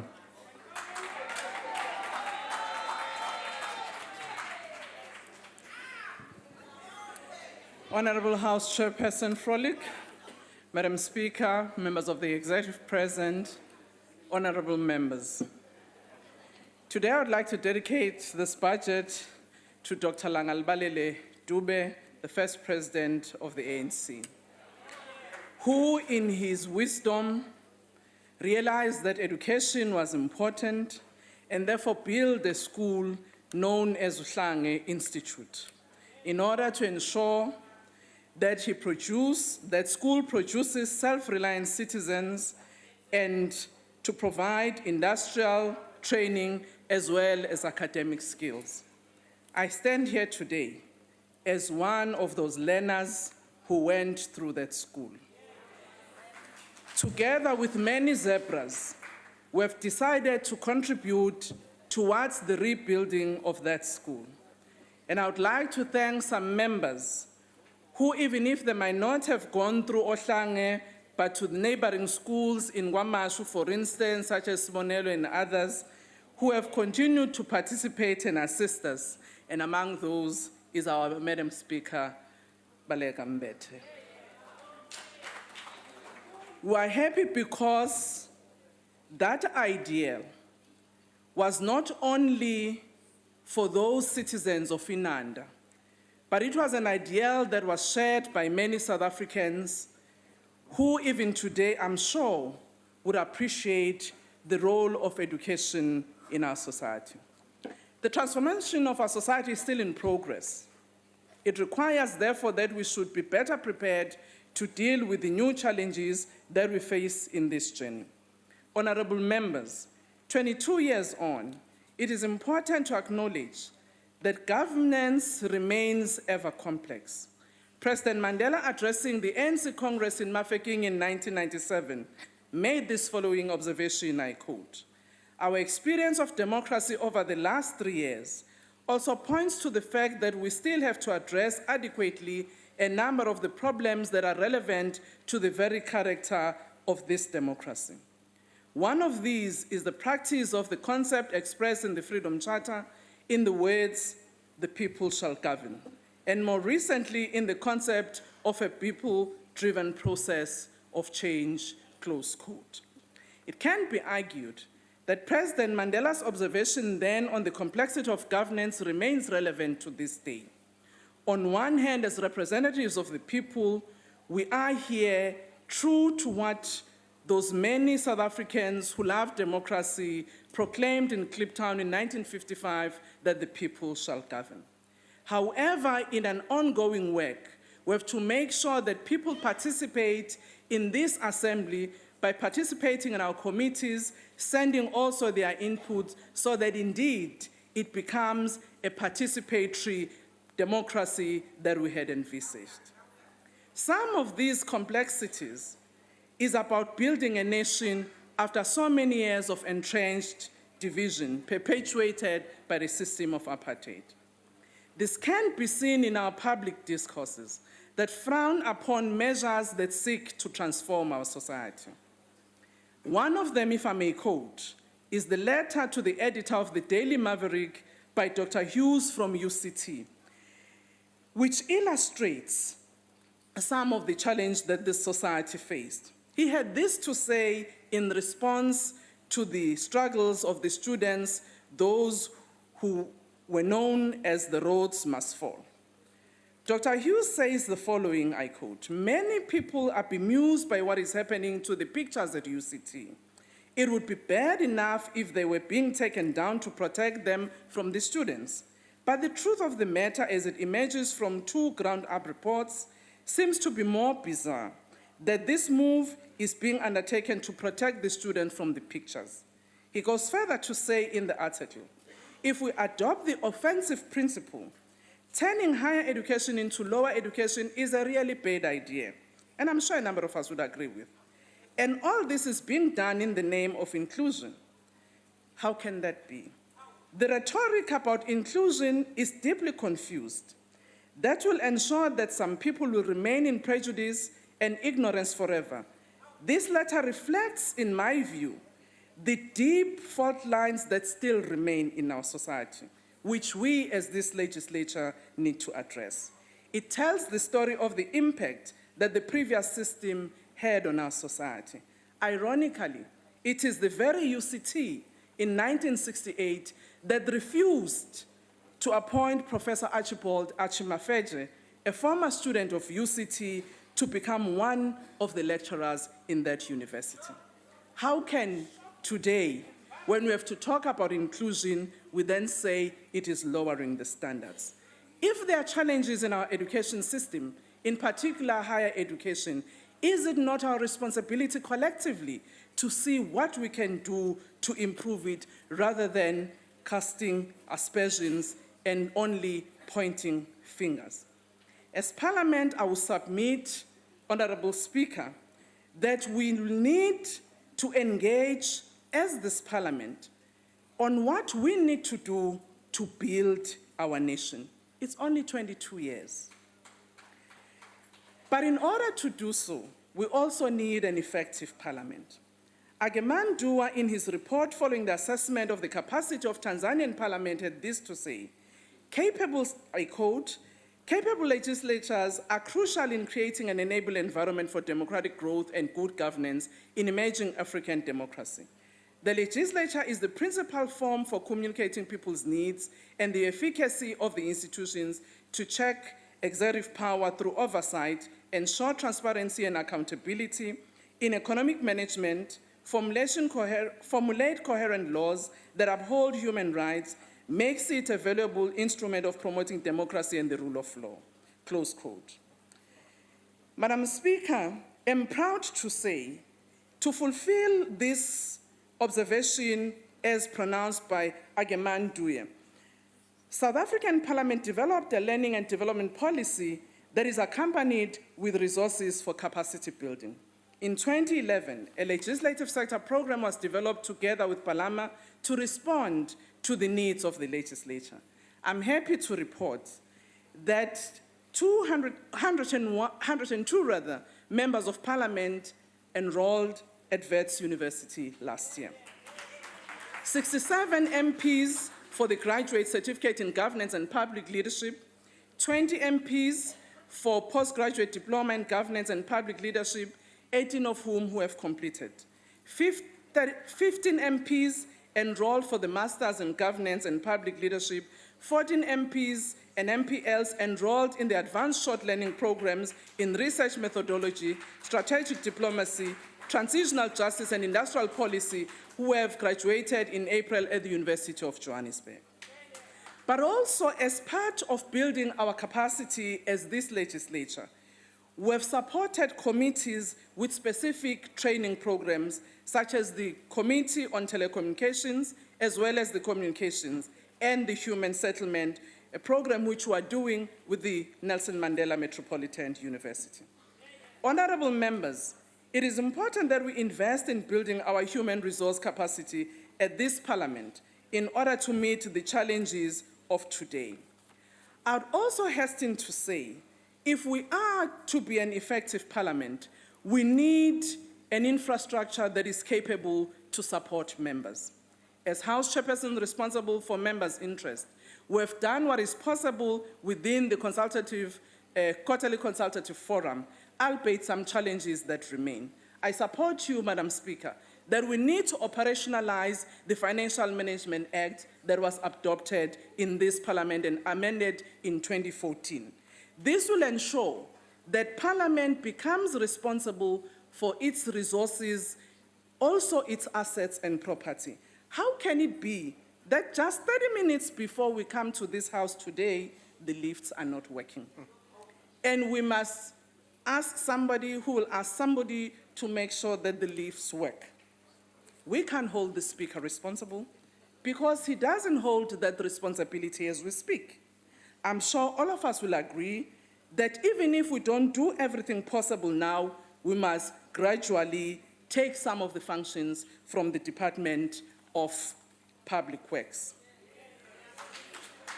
But I also want to say, an effective Parliament requires healthy parliamentarians. Honorable Speaker, I would want to propose to the whippery that we need to consider to actually finalize our wellness program, but also to ensure that in between the sessions of this Parliament, we can have a proper leave. Madam Speaker, as Parliament, no matter which side of the House we may be sitting, we can agree that despite the progress we have made as a nation, we are still faced with the challenges of inequality, underdevelopment, and poverty. We have within ourselves to make it work. We have a history that has shown that if collectively we work together, we can make a difference. And I'm sure, as I conclude, you will all agree with me that difficult as it may be, we have had a robust House with some little challenges which we need to sort out. And listening to the debates today, it seems we're all committed to find a lasting solution that will make this House effective. In conclusion, I would like to thank Madam Speaker for your leadership, guidance, and support, the Deputy Speaker and fellow House Chairperson, and the entire staff of the Speaker's office. I would like to thank the Secretary and his staff who has been able to work with me in the Office of the Member's Interest to make sure that even when members don't have tickets to fly, we can find some mechanisms for them to do so. Ngibonge ke sihlalo, nginibonge nani noma nihlupha nje kancane kodwa hayi bandla siyasebenzisana. Thank you, Honourable Member. The next speaker is the Honourable Swart. Thank you, Chairperson. Madam Speaker, Chairperson, as we consider this debate, one of the themes that has gone throughout the debate has been the lack of decorum and the disruptions that have been taking place. And Chairperson, we in the ACDP are in agreement with other speakers that we are running the risk of losing legitimacy in the eyes of the public. Is it too difficult to follow the injunction in 1 Peter 2 verse 17 that says, honor everyone, show respect to everyone, fear God, love one another, and honor the king, the emperor? This surely gives us some food to thought as we consider the disruptions that are taking place. And besides the disruptions in the plenaries, we've seen protesting students breaking through the parliamentary gates last year, rightly or wrongly, Fees Must Fall campaign. We saw Nahawa workers again demonstrating on the parliamentary precinct, rightly or wrongly, and we had more disruptions in the House. The shaking continues. The shaking continues.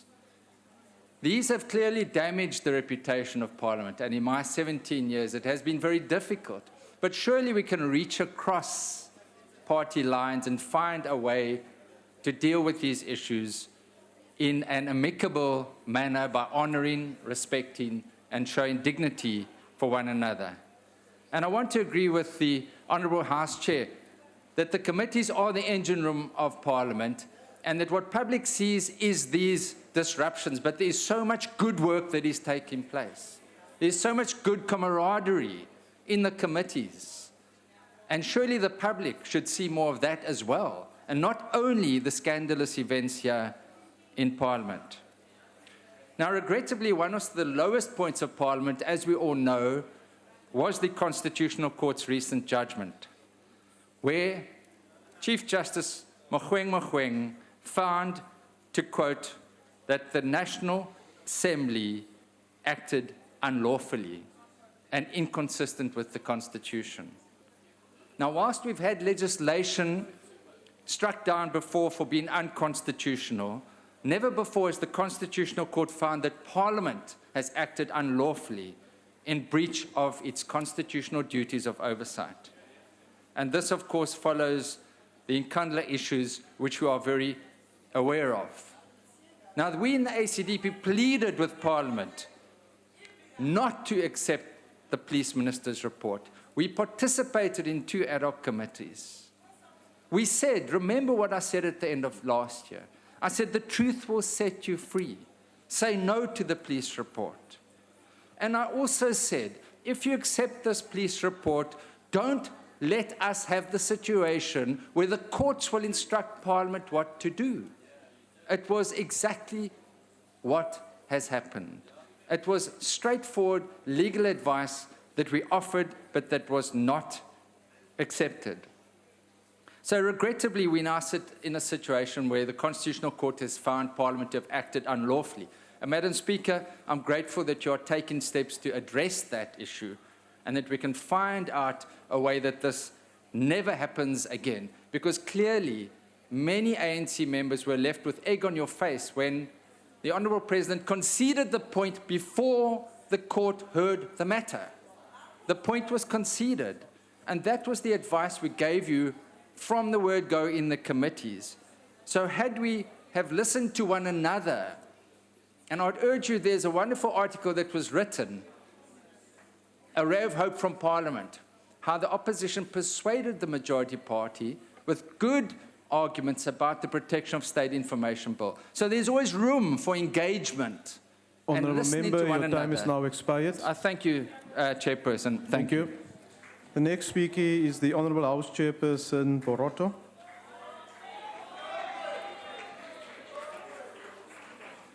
Thank you, House Chair. Honourable Speaker, Honourable Deputy Speaker, members of the Executive, honourable members, distinguished guests, ladies and gentlemen. The important task of our national democratic revolution is to grapple with a complex and an ever-changing world order. Our vision is to create a better South Africa in a better Africa and a just world. The role of Parliament is to exemplify South Africa's values, its constitutional role, and its achievement and the political culture. Parliament conducts its international participation through bilateralism and multilateralism. The main objective is to consolidate and strengthen the role of Parliament in international relations to democratize the global system of governance. Honourable members, in line with the Freedom Charter, which states that there shall be peace and friendship, the ANC has always and continues to utilize international relations to form friendships and work towards peace in the continent and the world at large. Whilst pursuing South Africa's national interest, the South African national interest seeks to attain the sustainable development of South Africa's people in line with the core values of unity, prosperity, non-racialism, non-sexism, and a cohesive society. Honorable members, through its participation in the bilateral and multilateral engagement, the South African Parliament has steadfastly balanced its international gains against the national interest. In accordance with South Africa's foreign policy imperative and priorities of consolidating the African agenda, South-South cooperation, North-South dialogue, and promoting democratic global governance, our delegations consistently promoted the complementary aspiration of the African Union's Agenda 2063 strategy, the SADC Regional Indicative Strategic Development Plan, and our National Development Plan. And I must state and thank all the delegation to multilateral forums for representing Parliament and not individual parties.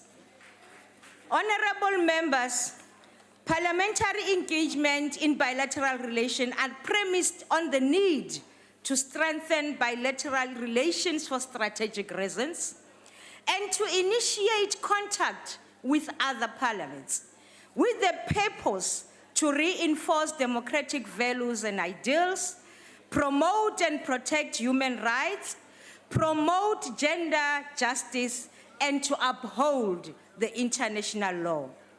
The South African Parliament is increasingly viewed as a model of excellence with regards to its governance model and committee systems, rules of procedure, and policy perspectives.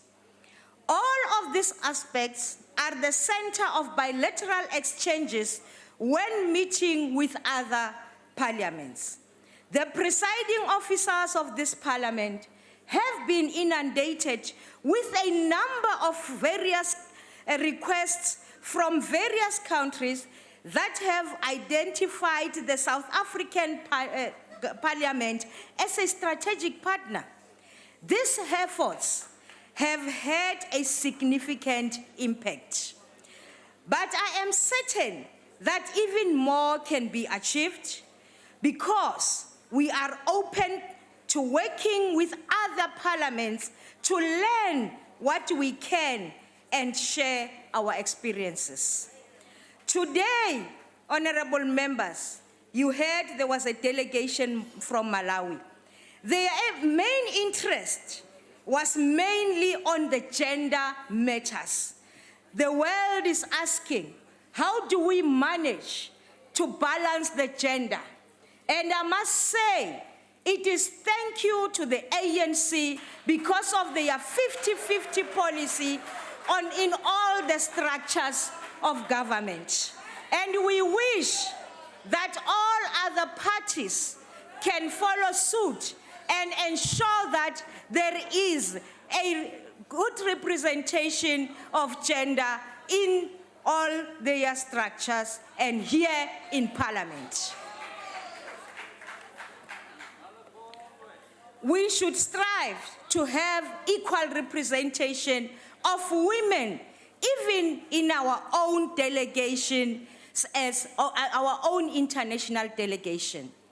Those prophets of doom that thought that this parliament will collapse and minimize the importance of women should say to themselves, ah, shame.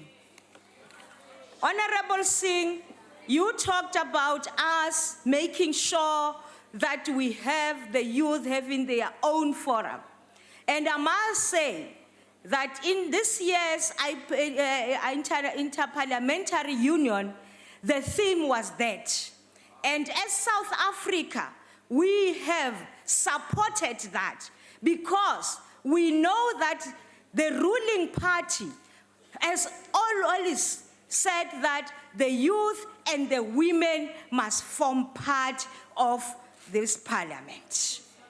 Some of our multilateral engagements include, we have successfully hosted the 37th Plenary Assembly of SADC Parliamentary Forum in July 2015 under the theme Industrialization and Regional Integration in SADC and the role of parliaments. Our parliament, jointly with the Interparliamentary Union and the United Nations High Commission for Refugees, successfully hosted the conference on ensuring everyone's right to nationality, the role of parliaments in preventing and ending statelessness in 2015. Honorable members, let us remember that the ANC is anti-imperialist and pursues progressive internationalism. International solidarity, the African agenda, and multilateralism. Hence, we participate in numerous parliamentary fora. However, I must caution that we have noticed an increasing trend where members receive invitations to events not entirely consistent with the ideals that form part of our foreign policy priorities. In this regard, we wish to urge honorable members to exercise caution and restraint. The National Development Plan also guides the international participation of Parliament, specifically Chapter 7. That makes it clear that South Africa must open strategic partnership among individual partners based on strategical, political, and economic priorities. As such, our Parliament will continue to participate in this strategic international forums. Honorable members, I am of the view that in crafting a framework to guide our work, we must ensure that it reflects the values enshrined in our Constitution, as well as on the National Development Plan and Agenda 23. Nationally, we have been called upon to ensure that we consider cost-cutting measures, as it was echoed during the 2016 budget speech by Minister Gordon. And as the PGIR, we are now busy developing a document that will assist the international delegations in this regard.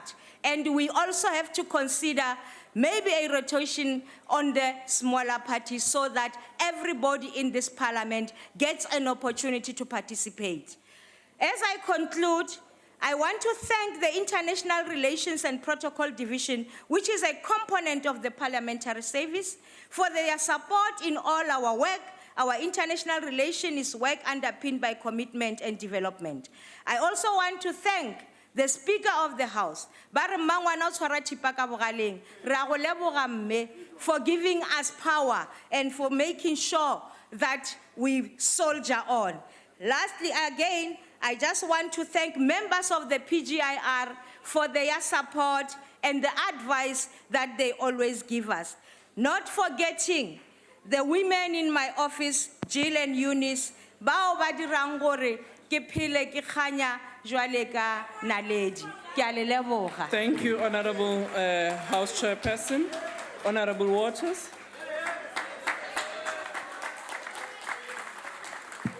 Achtbare Voorsitter, to the Honourable Barotto, with regards to the ANC's policy of gender equality, it's strange that the new formally formed committee that oversees Parliament has 2 chairpersons and neither of them are female. It's also strange that out of 8 ANC premiers, only 1 is a female. And also one has to ask why after 100 years you have not had 1 single female leader of the ANC. To the Honourable Mdakani, with regards to your criticism of our open opportunity society policy, where you say it perpetuates an unequal society. It's very rich, and that's not a pun, by the way, it's very rich coming from the ANC, when they themselves have a selected few that benefit from broad-based black economic empowerment. Why is it that the Department of Mineral Resources gave Goldfields a list of who they should empower and who they should not, including, I believe, the Speaker herself, who got 25 million rands of shares in Goldfield? And if you want to talk about capital monopoly, go speak to your deputy leader. He's got billions and billions in the bank. It's also rich coming from a party whose economic policies has resulted in 9 million people during the unemployment queue. Your policies have destructed the manufacturing sectors in this country, in particular steel. And why is it that you would rather use cheap Chinese steel imports for government contracts and construction than use our own locally made steel? This policy has led to the destruction of the steel industry here.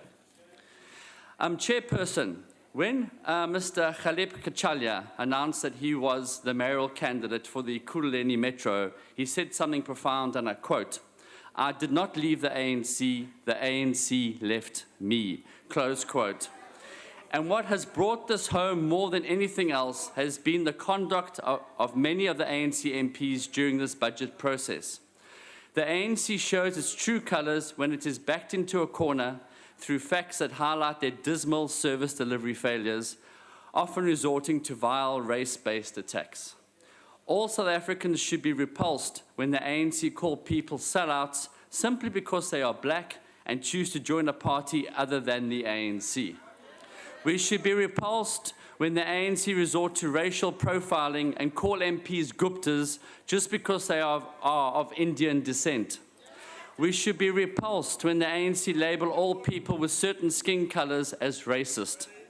My party, the Democratic Alliance, and its predecessors has a proud history of rejecting the despicable Gafar strategy used by the then apartheid National Party government. And I want to remind the ANC today, we too reject your despicable Gafar strategy. Parliament has a budget of 2.1 billion rand, which is bigger than 13 other national departments. However, there has been no scrutiny of this budget, and we are here today debating a budget that no committee has had oversight of. The Constitution clearly states that the ministers are accountable to Parliament and not the other way around. And oral questions are a crucial way of holding the executive to account. Yet several ministers don't take their oath nor the Constitution seriously when they fail to be present to answer questions in this House. And the most notable serious offenders are the Minister of Basic Education and the Minister of Trade and Industry. And when it comes to written questions, the Fifth Parliament has experienced an unprecedented number of non-replies by members of the executive. Some of the biggest offenders include both the previous and current Minister of Cocta, the Minister of Defence, who's here, the Minister of Justice and Correctional Services, the Minister of Public Works, and the Minister of Labour, as well as the Minister of Social Development. In a bizarre reply to a written question in which I asked why previous questions had not been answered and why a specific tender had not been a contract had not been put out to tender, the Minister of Social Development stated the following, and I quote, "I will only answer questions that are dear and not corridor gossip, brought by uninformed and disgruntled officials who spy with a member of the opposition." She went on to say, "Furthermore, we are aware that the investigation meeting with the officials that had something to do with parliamentary work. I therefore appeal to members to report their visits to ministerial offices, for we have nothing to hide. They can have access to our officials at any given time. For the honourable member, the two officials have approached me and confessed to meeting the honourable member and have since approached for their devious acts," close quote. You couldn't make this up even if you tried. And if it were not such a serious matter, it would actually be quite funny, this reply. I see the honourable member's not here. Maybe she's trying to sort out the skeletons in her closet. The executive's continued evasion is depriving South Africans of answers to issues that matter to them, such as service delivery and jobs. The ANC government owes this institution and the people it is mandated to serve transparent and timeous responses. We have a speaker that is compromised by her being the chairperson of a party and in the top 6 of the ANC. Her job is supposed to viciously guard the independence of Parliament and ensure that the executive is held to account. not to take instructions every morning at Latuli House and ensure that they are implemented here in Parliament. Chairperson, on the 25th of April this year, Madam Speaker received a letter from an anonymous for fear of victimization author, warning you that Parliament was contravening and failing to comply with the Financial Management of Parliament and the Provincial Legislatures Act of 2002, with regards to a once-off ex gratia and notch increase for affected staff, which included gaps in implementing of performance management systems, lack of notch progressions, where some employees had worked in Parliament for more than 30 years without a notch adjustment. The Speaker needs to explain to this House why the Secretary of Parliament, who was only employed on the 1st of December 2014, some 3 months before this memo was written, could in all conscience take 71,000 Rand ex gratia payment. How could he do that, Madam Speaker? We believe the Secretary to Parliament has contravened Section 7E of the Act. In addition, just last week, Nahawu once again called for the Secretary's removal after accusing him and his administration of selectively implementing agreements pertaining to performance bonuses and conditions of services since last year's unprotected strike, which in November ended with a return-to-work agreement being signed. Last month, again, the City Press reported that he and other senior officials had spent nearly 2 million Rand on a 2-week benchmarking exercise across Europe. 177,000 Rand of that was spent on just 3 nights accommodation in London. The paper also suggests that the procurement procedures were also violated in this process. And in July last year, the Secretary to Parliament admitted to the press that he had been using a parliamentary vehicle fitted with blue lights to ferry his family around Cape Town. Little wonder we have so many unhappy staff in Parliament. Chairperson, through you to Madam Speaker, it is quite clear the Secretary to Parliament is out of control. He needs to be investigated, and if it is found that he has flouted any laws or policies, he must be fired. Chair, all this highlights is how Parliament has been a victim of state capture. There is no distinction between the Executive, Parliament, and Latuli House. What one wants, the one gets. Not only has the ANC caucus failed to hold the Executive to account, they also brought Parliament into disrepute with their biggest assault on this very institution and the Constitution by choosing to absolve the President from complying with the remedial action taken by the Public Protector. In doing so, they put the ANC, accused number one, and most importantly for the ANC caucus, their salaries all before the Constitution. But please don't take my word for it. Let's look at what the Constitutional Court judgment said, and I quote, "The resolution passed by the National Assembly absolving the President from compliance with the remedial action taken by the Public Protector in terms of Section 182(1)(c) of the Constitution is inconsistent with Sections 42(3), 55(2)(a), 55(2)(b), and 181(3) of the Constitution, and therefore are invalid and set aside," close quote. The scathing judgment also clearly shows that the Speaker of the National Assembly was derelict in her custodial duty to uphold the Constitution. This morning, during the memorial service of the late Dean Smuts, Honourable Maimani reminded us of a speech that she once gave, where she stated that MPs are accountable to 4 C's: their conscience, their country, the Constitution, and their constituency. I wonder how many of you can, in all honesty, say you meet that criteria. Chairperson, I am sure that so many people who fought for our democracy, such as Nelson Mandela, Oliver Tambo, and Helen Suzman, they must be looking down at us now in shame and wondering what we are doing as an institution to protect our Constitution. There is, however, an alternative for the electorate, and that is a democratic alliance. Yes, we have a vision of a winning and a united South Africa where our strength lies in our diversity.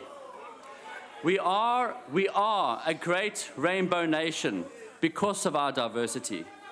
Our diversity of being black, colored, Indian, and white. We are a great rainbow nation because of our diversity. Our diversity of being straight or gay. We are a great Order, rainbow honourable nation members. because of our diversity of being Jewish, Hindu, Muslim, Christian, or Buddhist. We are a great rainbow nation because of our diversity of being women and men. So on the 3rd of August, people will vote for the DA, a party that believes in a society built on freedom, fairness, and opportunity for all, not for the selected few on this side. Where the 9 million unemployed can actually have a future and a government that cares about them. And I wonder, when people are queuing up to vote and changing their votes to the Democratic Alliance, how many of them will be saying, I did not leave the ANC left me. Thank you very much. Kia ora bocha. Honourable Vincent Smith.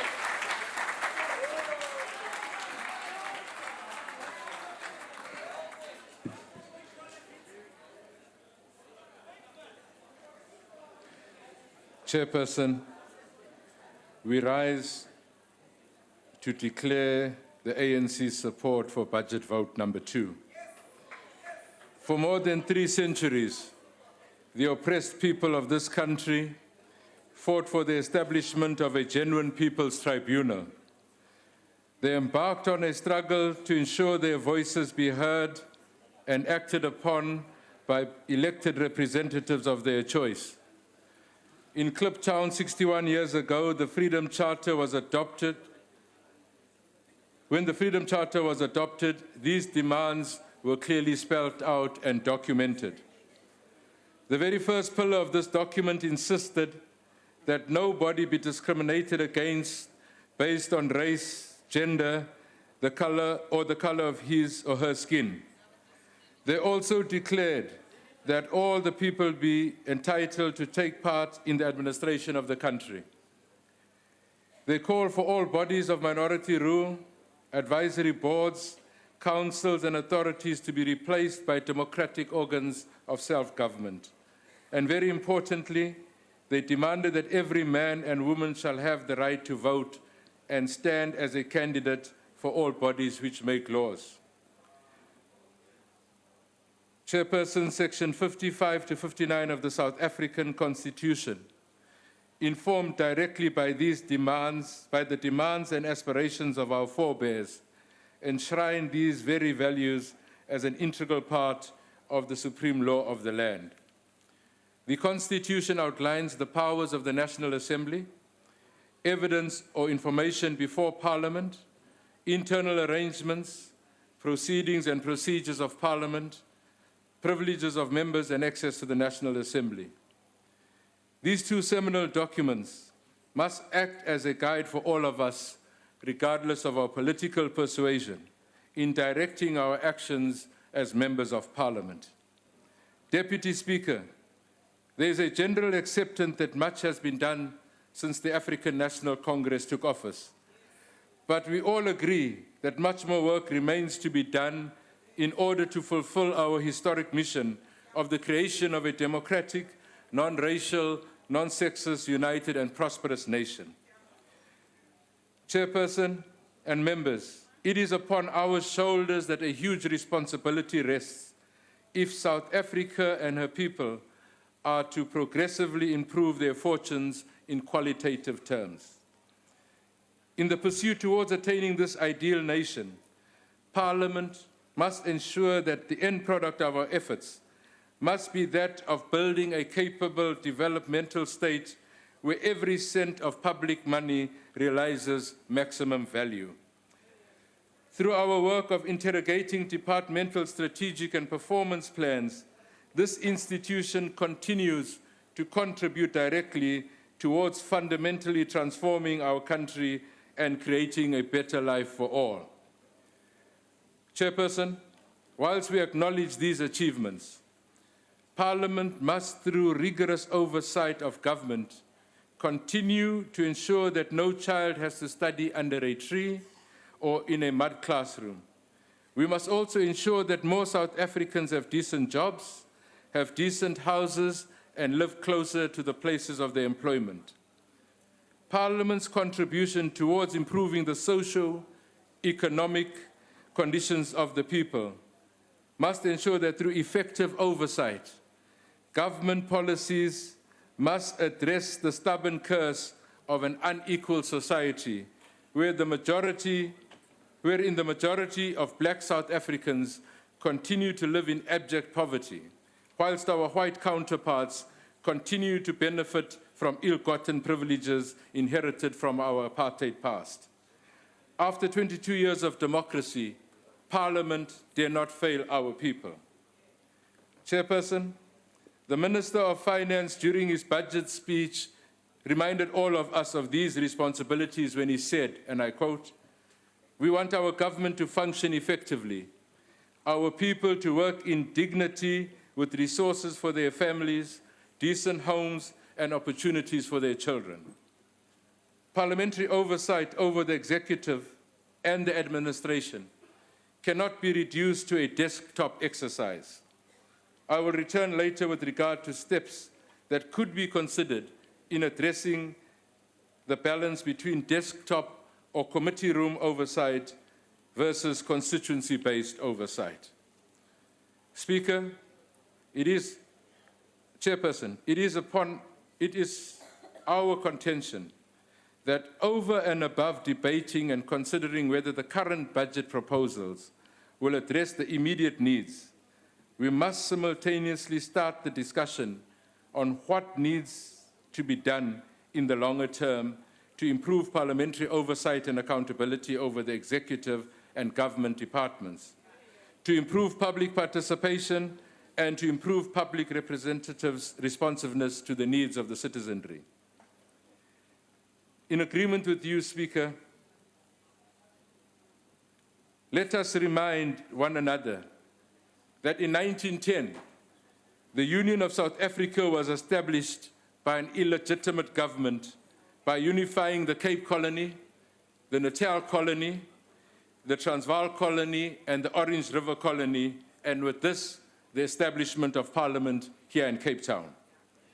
Our struggle for political emancipation and freedom dictated that on assuming power, ours as the ANC was not to conform to what we inherited from apartheid, but to radically transform the status quo.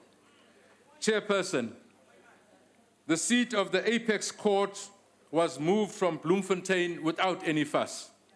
Why then is there so much unhappiness at the suggestion to move the seat of Parliament, which we will argue will contribute towards enhancing and improving the role and functioning of this institution and simultaneously reduce the costs to the public purse?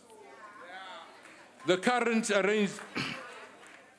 arrangement of locating the administrative arm more than 1,000 kilometers away from the legislative or oversight arm can no longer be justified politically. It can no longer be justified financially or even from a point of whether this arrangement is the most sensible in advancing our objectives of strengthening oversight, improving accessibility, and increasing public participation for all citizens with regard to parliamentary work. Chairperson, the cost of accommodation, support staff, and ground and air travel associated with having ministers and officials traveling to Cape Town from Pretoria only to appear before parliamentary committees for 3 hours and then trekking back to Pretoria does not represent value for taxpayers' money. The requirement of the executive and the administration to present themselves before Parliament means that many productive hours are lost in transit from Pretoria to Cape Town and back again, whereas having Parliament and the executive located in the same province will mean that after the 3-hour oversight session, the ministers and the administration will be able to immediately return to their place of work to continue the task of service delivery for which they've been elected. Speaker, if we are serious about direct community participation in the work of Parliament by all, and not only by the well-resourced, then Parliament must be located within easy access by the majority of South Africans. Cape Town, being at the southernmost tip of the country, is just not accessible to the majority of South Africans and renders the promise of community participation and education nothing but an empty promise. Chairperson, we also argue that Parliament, as a separate and equal arm of the state, must be an agent for radical change in the quality of life for all citizens through more effective and efficient oversight by the extension. Order. Honorable Smith, can you take a seat? Chair, Honorable member, what we is are the point guarding of our order? intellectual property. It is EFF that has Order, proposed honorable member. the removal of Parliament from Cape Town to Pretoria. Can you please take Thank a you. seat? If I may remind you, honorable member, the debate on the move of Parliament started in 1994. Honorable, order. I can refer you to the document that was drafted by the then Minister of Public Work, Honorable Jeff Radebe. Honorable Smith, can you proceed? Ngiyabonga, Speaker. Let's also disabuse the EFF of this notion that they are the originators of this idea. Go to the records of Parliament, and those that were here will tell you that we've asked this question even in the previous Parliament, before the birth of the EFF. Speaker, we also argue that Parliament, as a separate but equal arm of the state, must be the agent of radical change in the quality of life for all citizens through more effective and efficient oversight, and by extension, realize the dream of a better life for all. And in so doing, continue to inspire hope to many that tomorrow will be better than today. Speaker, it is our view that the sooner we finalize the relocation of Parliament, the better. Turning to the current budget proposal, let us acknowledge with gratitude that the budget expenditure proposals for Vote 2 go a long way towards facilitating improved oversight, increased public participation, increased participation in international forums, improved levels of service rendered to members of Parliament, and improved and better ITC systems. Honourable members, it must be our collective determination and guided by the Constitution to continue to reposition this institution towards ensuring a greater fulfillment of its role and outcomes. It will not be useful to anybody to deny the fact that there remains many areas that can be improved with regard to parliamentary work. The budget allocation, Speaker, must focus on improving member support, and I'm glad that we agree. It must focus on the acquisition of appropriately skilled administrative staff, and the budget must focus on ensuring that there is adequate logistical support for committee work. With regard to Budget 2, 32% or 526 million of the total budget is allocated to the core business of this institution, and 38%, 627 million, is allocated to associated Honorable services. Smith, can you take your seat? Honorable Kavula, what is the point of order? Order. Ngiyabonga lapho mhlonishwa ngoba ngempela ngiyabezwa bakhuluma ngokususa iParliament. Ake besisusele umangameli lo ongafuna ukuhlonipha izwe nomthetho walo owenza ukuthi igebengu zingahloniphi. Honorable member, that's not a point of order. Can you take your seat? Honorable Smith, can you proceed? I was saying, Chairperson, that 32% of the total budget is allocated to the core business of this institution, and 38%, 627 million, is allocated to associated services. Chairperson, it makes perfect sense that the second largest single chunk of the total budget is dedicated to the core mandate, because, as has been said earlier, that the engine room of Parliament remains the Standing and Portfolio Committee. The allocation of this program must be utilized to ensure that members will be better empowered through increasing members' understanding of the relevant subject matter of the government department or entity over which they have oversight responsibility. Chairperson, many members continue to feel that there is a need for improved research to be done by committee members, committee staff serving them. This support is not always available, but must become the norm if committees are to perform the function for which they were envisaged. The budget allocation must be directed so that both research and legal capacity at the disposal of the various committees is reviewed and enhanced. Chairperson, it is unrealistic to expect that members of Parliament with such limited support capacity will ever be able to perform their functions effectively when compared to government departments who have at their disposal specialists and experts. The project aimed at equipping all committee rooms with the relevant technology must be fast-tracked, and the issue of the shortage of committee rooms available for committee work on site must be addressed so that the need to seek outside venues, usually at high cost, is no longer necessary. It is important, Speaker, for committee reports to be processed by the National Assembly at the earliest convenience, so that recommendations meant for executive authority attention are attended to. Chairperson, the majority of us in this House, and indeed outside of this House, agree that policies by and large are in place. However, the valid and often raised criticism is that there is a need for urgent attention to be paid to the comprehensive and systematic implementation of government policies by the implementing agents.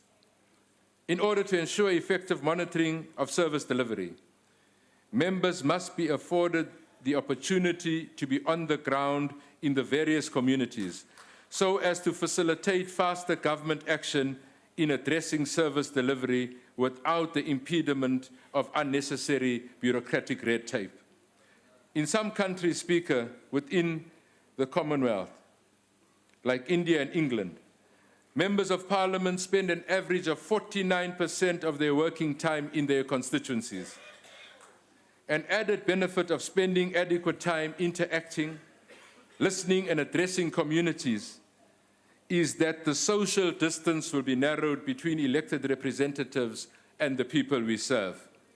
Deputy Chairperson, in this regard, and I'm supporting Speaker, Parliament's program must be reviewed with the intention to balance members' time spent in Cape Town with time spent in our constituencies.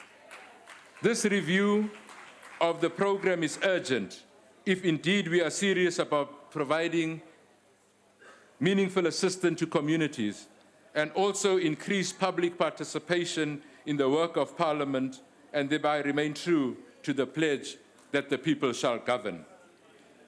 As said by most of my colleagues, all South Africans ought to view this institution with confidence and with pride, and I think we agree. For us to achieve this, all of us together, through our behavior, through our diligence, and through our self-respect, must repair the image of Parliament. Allow me, Chairperson, to deal with one or two matters that have been raised by my colleagues. I start by agreeing and welcoming the input by my colleague from the UDM. When you say that if we are Democrats, then we have to accept that when a decision is taken democratically, we all have to support it, regardless if it was not what I agreed to. I also want to add that if we are constitutionalists, then we cannot selectively support the Constitution and at other times want to change it to benefit us. The people that want to do this are those, Honorable Steenhuisen, who say, let's remove the Speaker and put in her place a judge. I never said, you said it. If the shoe pinches, then you feel it. I am saying that. I didn't say the DA said it. I said there are those. There are those. I will come to you. I will come to you. So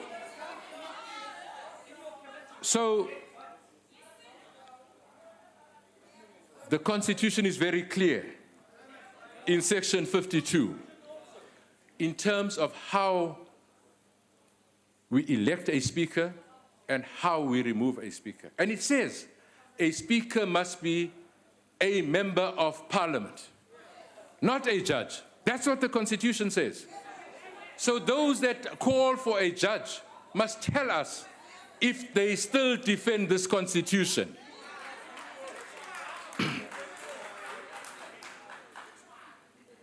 Let's go to those that are feeling the pinch and remind Mr. or Honorable Waters. Waters, yes, let's remind Waters. You stood up here and you said to us that you as a party are very proud of your anti-racism.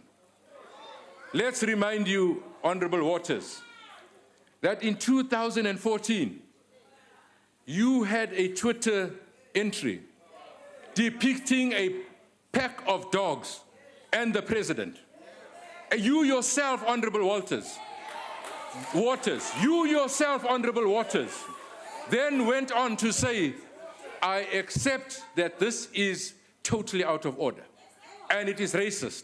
You can't stand here and in 2014 be an arch-racist and in 2016 come and preach non-racism to us. It's not possible. It is not possible.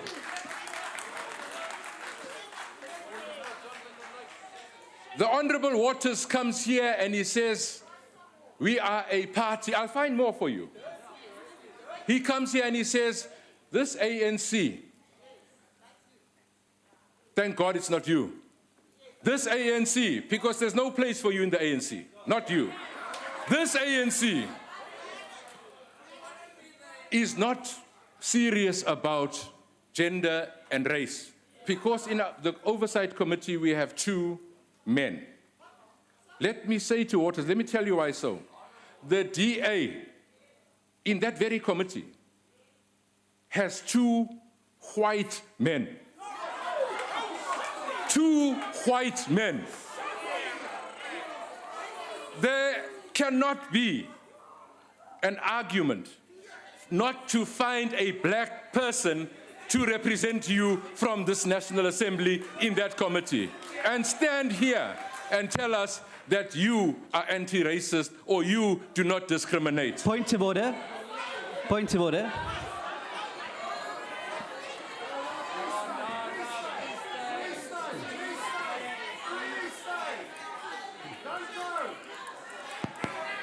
Yes, I'm very sorry you've relinquished the chair, Honourable Didiza. Deputy Speaker, to say to you that the Honourable member is misleading the House. I think it's important to note that when we put forward a female candidate, his committee, That's a political point. That's not a point of order. Her membership. No, it's not a point of order. Go ahead. You are wasting my time. Let me repeat. The 2 representatives of the Democratic Alliance in that committee are 2 white men. It's on record. It is 2 white men. The Honorable Waters stands up here, Speaker, and he says that the candidate for the Democratic Alliance, or the candidate-elect for the Democratic Alliance in Ekurhuleni, stood up and said that the ANC left him. Let us tell you, DA, the ANC has internal democracy. He never made the list. Not that the ANC left him, he could not stand the fact that he was not number one on the list. That is the truth. Nothing to do with anything Deputy else. Speaker, Yes, may I honourable address you on a member. point of order? Honourable, please take your seat. Yes. I'm enjoying this. Deputy Speaker, the Honourable Speaker at the podium is misleading the House. Mr. Kachalia never stood for the ANC at all. He didn't even want to, so don't Honourable flatter member, there's yourself. not a point of order. Honourable Waters, that individual said he was a member of the ANC. That individual said he was a member of the ANC. That member, if was a member of the ANC and was confident of his credentials, would have been number one on our internal democratic processes. He was not. He was not. Let us also remind the DA. Let us remind the DA that prior to 2014, their leaders stood up on the podium in Limpopo and said, your father was probably a member of the National Party. I was not. No. Your father probably was a member of the National Party. They stood up and they said, I speak like a gnat, you look like a gnat, you acted like a gnat, you defended apartheid like a gnat. You did. He stood up and he said, when we return to Gauteng, we will be the premier. And they weren't. Today they're standing up and they say, come August the 3rd, we will be the mayor of Ekurhuleni. How long will it take you to understand that the Democratic Alliance will never run Johannesburg, it will never run Ekurhuleni, it will never run Tshwane. It will never.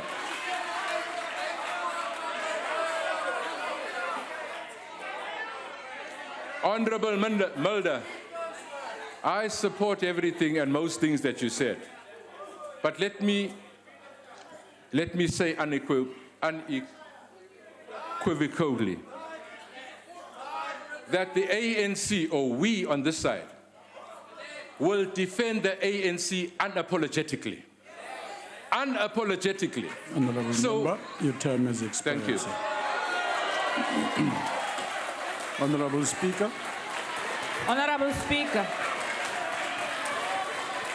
Speaker, Deputy Speaker. Yes, honourable member. May I address you? On what, honourable member? The speaker who just left the podium said they will defend the ANC. In fact, honourable he member, means that they will defend honourable Zuma member, because all of them seated here are a honourable Zuma member, faction. that's not a point of order. They are not. They Honourable are member, not I'm going defending to their switch off the stage. organization. They are defending an individual, and they know it.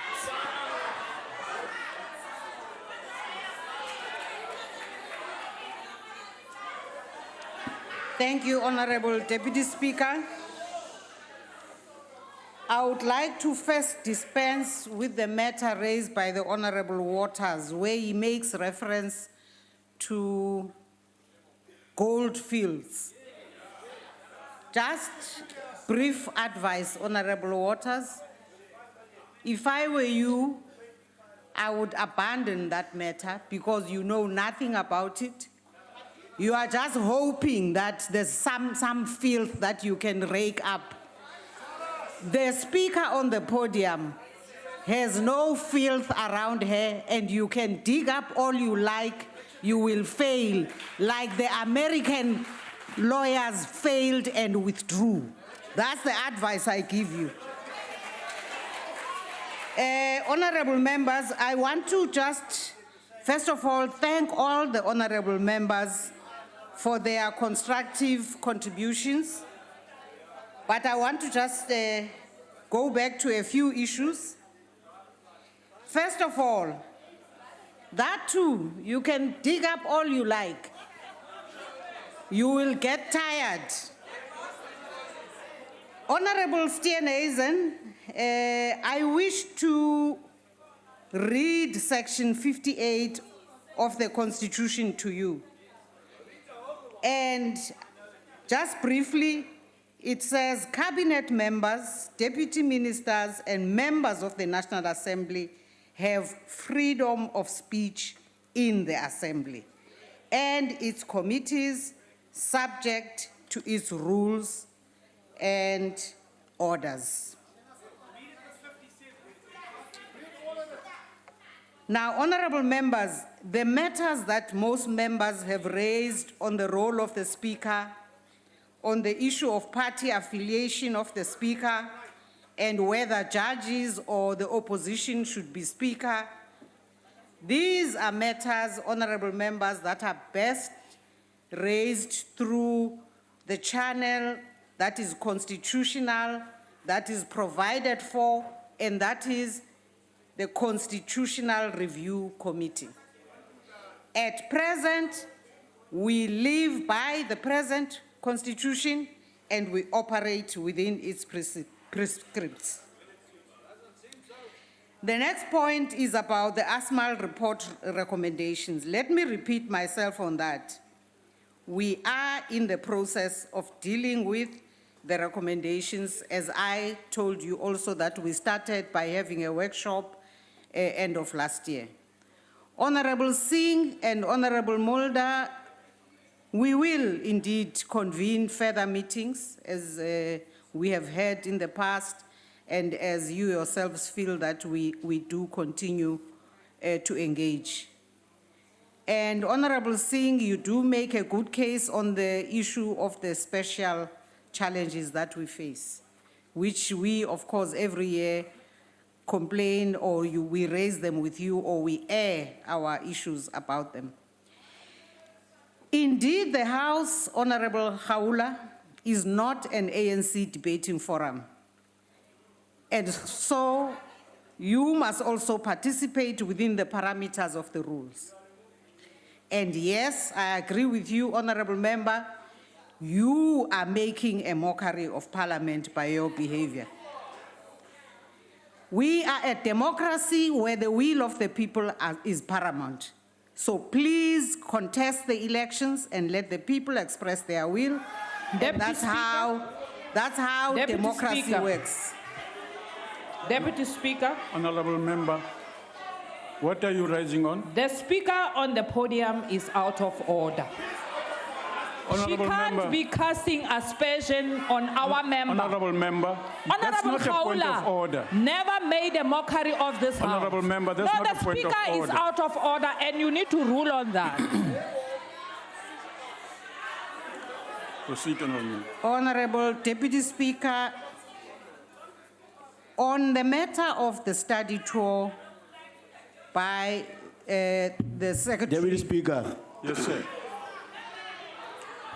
Please rule on this. I participated in this parliament debating as required. For the Speaker to say I made mockery, it's casting an aspersion. Please rule on it. Honorable Member, those are political statements that you must debate. Yes. Proceed, Honorable Speaker. Honorable Deputy Speaker, I wish to just say, I wish to underline what Honorable Mtagane said. It is very regrettable that honorable members stand on the podium, take advantage of what is in fact an honor for them to be honorable members, to attack a member of staff that they themselves have appointed, instead of dealing with that issue according to procedures of Parliament. This Parliament has structures, has procedures, has processes in which every honorable member's party participates. Honorable members, the tour that was undertaken and led by the Secretary to Parliament was according to policy, was in fact sanctioned by the executive authority of Parliament, and there was nothing untoward about that tour. And I am repeating, there are structures in Parliament. There's an audit committee which, if there's a need, will look into any matter that the executive authority of Parliament actually requires them to look into. And so, honorable members, I wish to thank you for your participation and your positive contributions, but indeed, I believe we should continue to serve our people as honorably as possible. Thank you very much, Deputy Speaker. Thank you, Ndlovu. That concludes the debate on Parliament's budget vote. We will now take orders 2 to 42 together, as per the order paper. These are reports of portfolio committees on budget votes. I now recognize the Honorable Chief Whip. Deputy Speaker, I move that the reports be adopted by this House. The motion is that the reports be adopted. Are there any objections? Sorry? No objections? There is? Indicate which one? Thank you, Deputy Yes. Speaker. Yes. As agreed to in the programming meeting this morning, I'd like to, for you to note the objections of the DA to the following reports. Report 3, that's Public Service and Administration. Report 4, Water and Sanitation. Report 5, Transport. Report 12, Communications. Report 38, Planning, Monitoring and Evaluation. Report 39, Justice and Constitutional Development. And Report 40, the Office of the Chief Justice and Judicial Administration. Thank you very much. Thank you. We'll note that. Any other objections? None. Yes, Honourable Member.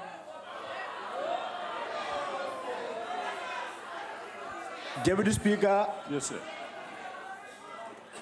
We are objecting to all budget votes. We are only accepting, we're not objecting on 2. Yes. We're not objecting on Order 40, which deals with the Chief Justice. And also, we're not objecting to Order 37, which deals with Statistics South Africa. Thank you. Thank you. Those objections, as indicated, will be noted. The motion is therefore agreed to. Honourable members, that concludes the business of the day. The House is adjourned.